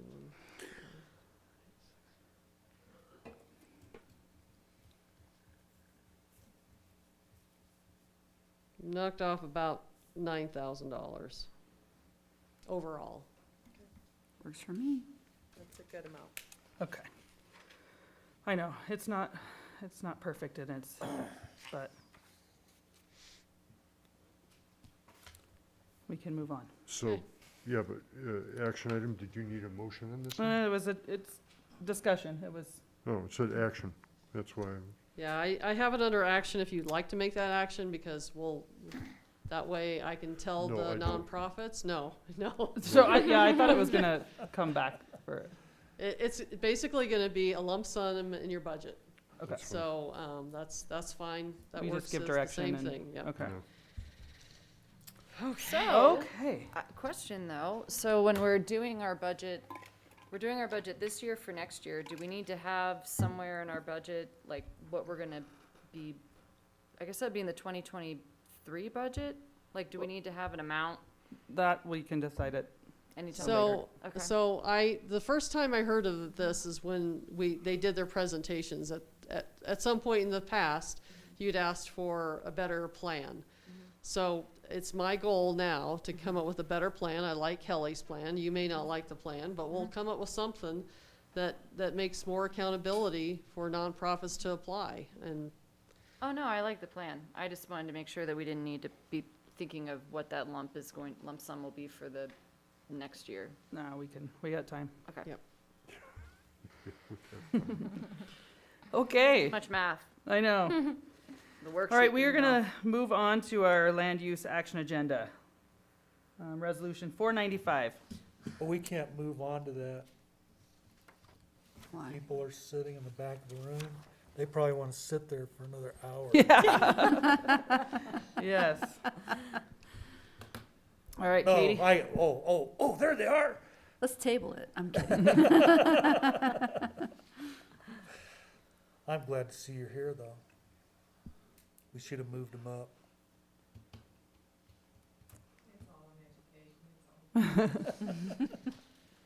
So resolution 495 is regarding, you're required by state statute, you are a statutory town, to adopt a resolution basically setting the public hearing for the annexation and also concurrently setting the time for a public hearing regarding the zoning for the proposed annexation. So there's a public hearing right now that's set for November 9th, 2021 for the Planning Commission regarding zoning. And then on November 16th, which would be your last meeting in November, you'll have a public hearing on the annexation of the Marlin Village annexation. So there is the legal description is included. The annexation petition has been signed. Everything at this point is in order. This would require your action, and of course, then it is an application, an active application, so always be careful your quasi-judicial responsibility and stay out of any ex parte communication with anybody that's asking more information. That includes the applicant or the citizens. Anybody that comes to the public hearing, so. Questions, comments? Not really. This just goes back to the original proposal that they had, asking for a place to put mini homes, I guess, right? That is their proposal, currently, that is their proposal to annex, that's correct. Well, I would, if you're ready for a motion. Ready. I would move to approve resolution 495 and set the public hearing on the annexation for November 16th, 2021, concurrent on a public hearing on November 2021 for the Planning Commission to consider action on the zoning for the proposed annexation. I'll second that motion. All right, any further discussion? Roll call. Trustee Black. Yes. Trustee Dallison. Yes. Trustee Joswick. Yes. Trustee Moreland. Yes. Trustee Politis. Yes. Trustee Cesaro. Yes. And Mayor Tarkenton. Yes. All in favor. Okay, moving on to our, All that wait just for that quick a time, right? Sorry, guys. we'll see you in November. Our new business action agenda, we've got the Troutner Geotech LLC, Cinnamon Heights, lots 12 through 41. So during our review of Cinnamon Heights, and 2 engineers came down here, took a look at the site. They have concerns that the overburden from the constructed townhomes is probably moved to these vacant lots. They call it fluffy soil. You don't want to build anything on fluffy soil. You don't want driveways or anything else on fluffy soil.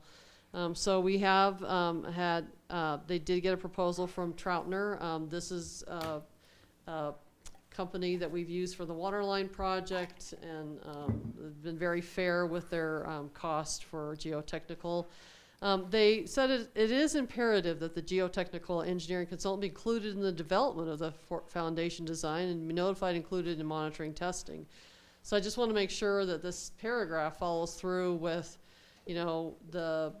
back to the builder, that if you're going to do a foundation, that they're also following through with getting geotechnical. So that would have to be part of the agreement. If you had a builder out there, because I think that's important. They look at their risk, and if we just do it for fluffy soil and we don't come back and do it for the actual foundations, obviously they don't want to be online for any risk or liability issues. So I just wanted to make sure that was highlighted. We are asking for your approval to approve this quote and ask the mayor to execute that. Any Questions, comments? I just remember that they moved a lot of dirt around out there when they were setting all that up, because the terrain really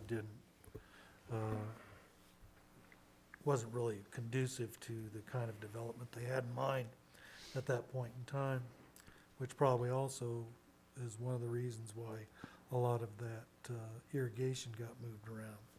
But at any rate, if you're ready, I will make a motion. I have a question real quick. Okay. So where are we taking this out of the budget? It's now in it's the part of the $1 million that was in the sewer fund that was approved for Cinnamon Heights. Thank you. Just for clarity's sakes. Okay, go ahead. I would move to approve Troutner's quote for $89.40 for geotechnical services. I'll second that. All right, we have a motion and a second. It was so I guess quick, Josh first. hard to say. Any further discussion? Roll call. Trustee Black. Yes. Trustee Dallison. Yes. Trustee Joswick. Yes. Trustee Moreland. Yes. Trustee Politis. Yes. Trustee Cesaro. Yes. And Mayor Tarkington. Yes. All in favor. All right, moving on to architectural review regarding ADA and preliminary design. So when we discussed with SGM the same thing about geotechnical, they also talked about architecture, and they felt that it would be important to at least look at the option of having an ADA compliant unit. I think that would be very important for the town to take that step. And also any other little things that they may want to talk to an architect about. So it's just $2,000. I know that is $2,000, but I think it's worth it. saves us from basically being unprepared when somebody does the architecture at a later date. So. Yeah, Madam Mayor, I'll make a motion to approve $2,000 for architectural expenditures related to the engineer conferring with an architect to obtain their opinion regarding the site plan development and ADA accessibility. I'll second that. All right, any further comments? Roll call. Trustee Black. Yes. Trustee Dallison. Yes. Trustee Joswick. Yes. Trustee Moreland. Yes. Trustee Politis. Yes. Trustee Cesaro. Yes. And Mayor Tarkington. Yes. All in favor. All right, moving on to board reports. Tree board.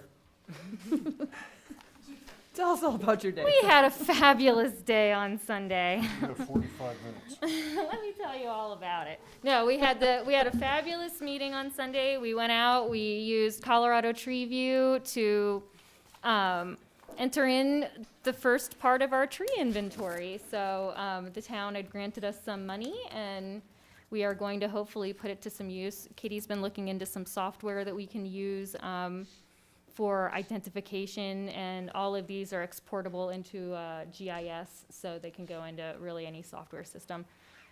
And our next meeting's in November. Okay. Joe and I are meeting, hopefully when he's back from vacation, to discuss the emergency operations plan for the town. I've already reviewed it, and we've just been not able to sync up on that meeting, but hopefully it'll be this month so that we can get that in front of everyone to see what the town's emergency plan is. Awesome. Oh, I had Region 9 last week. I got Alliance tomorrow, but housing, that's all we've been talking about, so nothing exciting. But anybody else? Well, when we have a meeting, I'm sure it'll be housing. Yeah. Or broadband. Or broadband. If there's nothing else to add, I will go ahead and adjourn this meeting. It's 8:45. PTO. Who's going to Mancus on Thursday? Oh, Well, yeah. I was, and now my work got in the way. What's happening for Thursday? What's Praise you the going Oh, to make us Thursday? For CML? You're supposed to jump to your feet and go, Never know that. Plan. Do we want to carpool or we want to? I think I might have to drop my kids off at my in-laws. Oh, my goodness. So, and they live all the way out in Husband. Oh, So okay. that's why So I'm it's saying like- that. I'm saying that for a real reason. Sorry. is because I'm Do I just, turn it off? Lori, are you going? Yes, I some am. of it, Yeah, we some can do of that. it's Okay. just like, what? Figured out.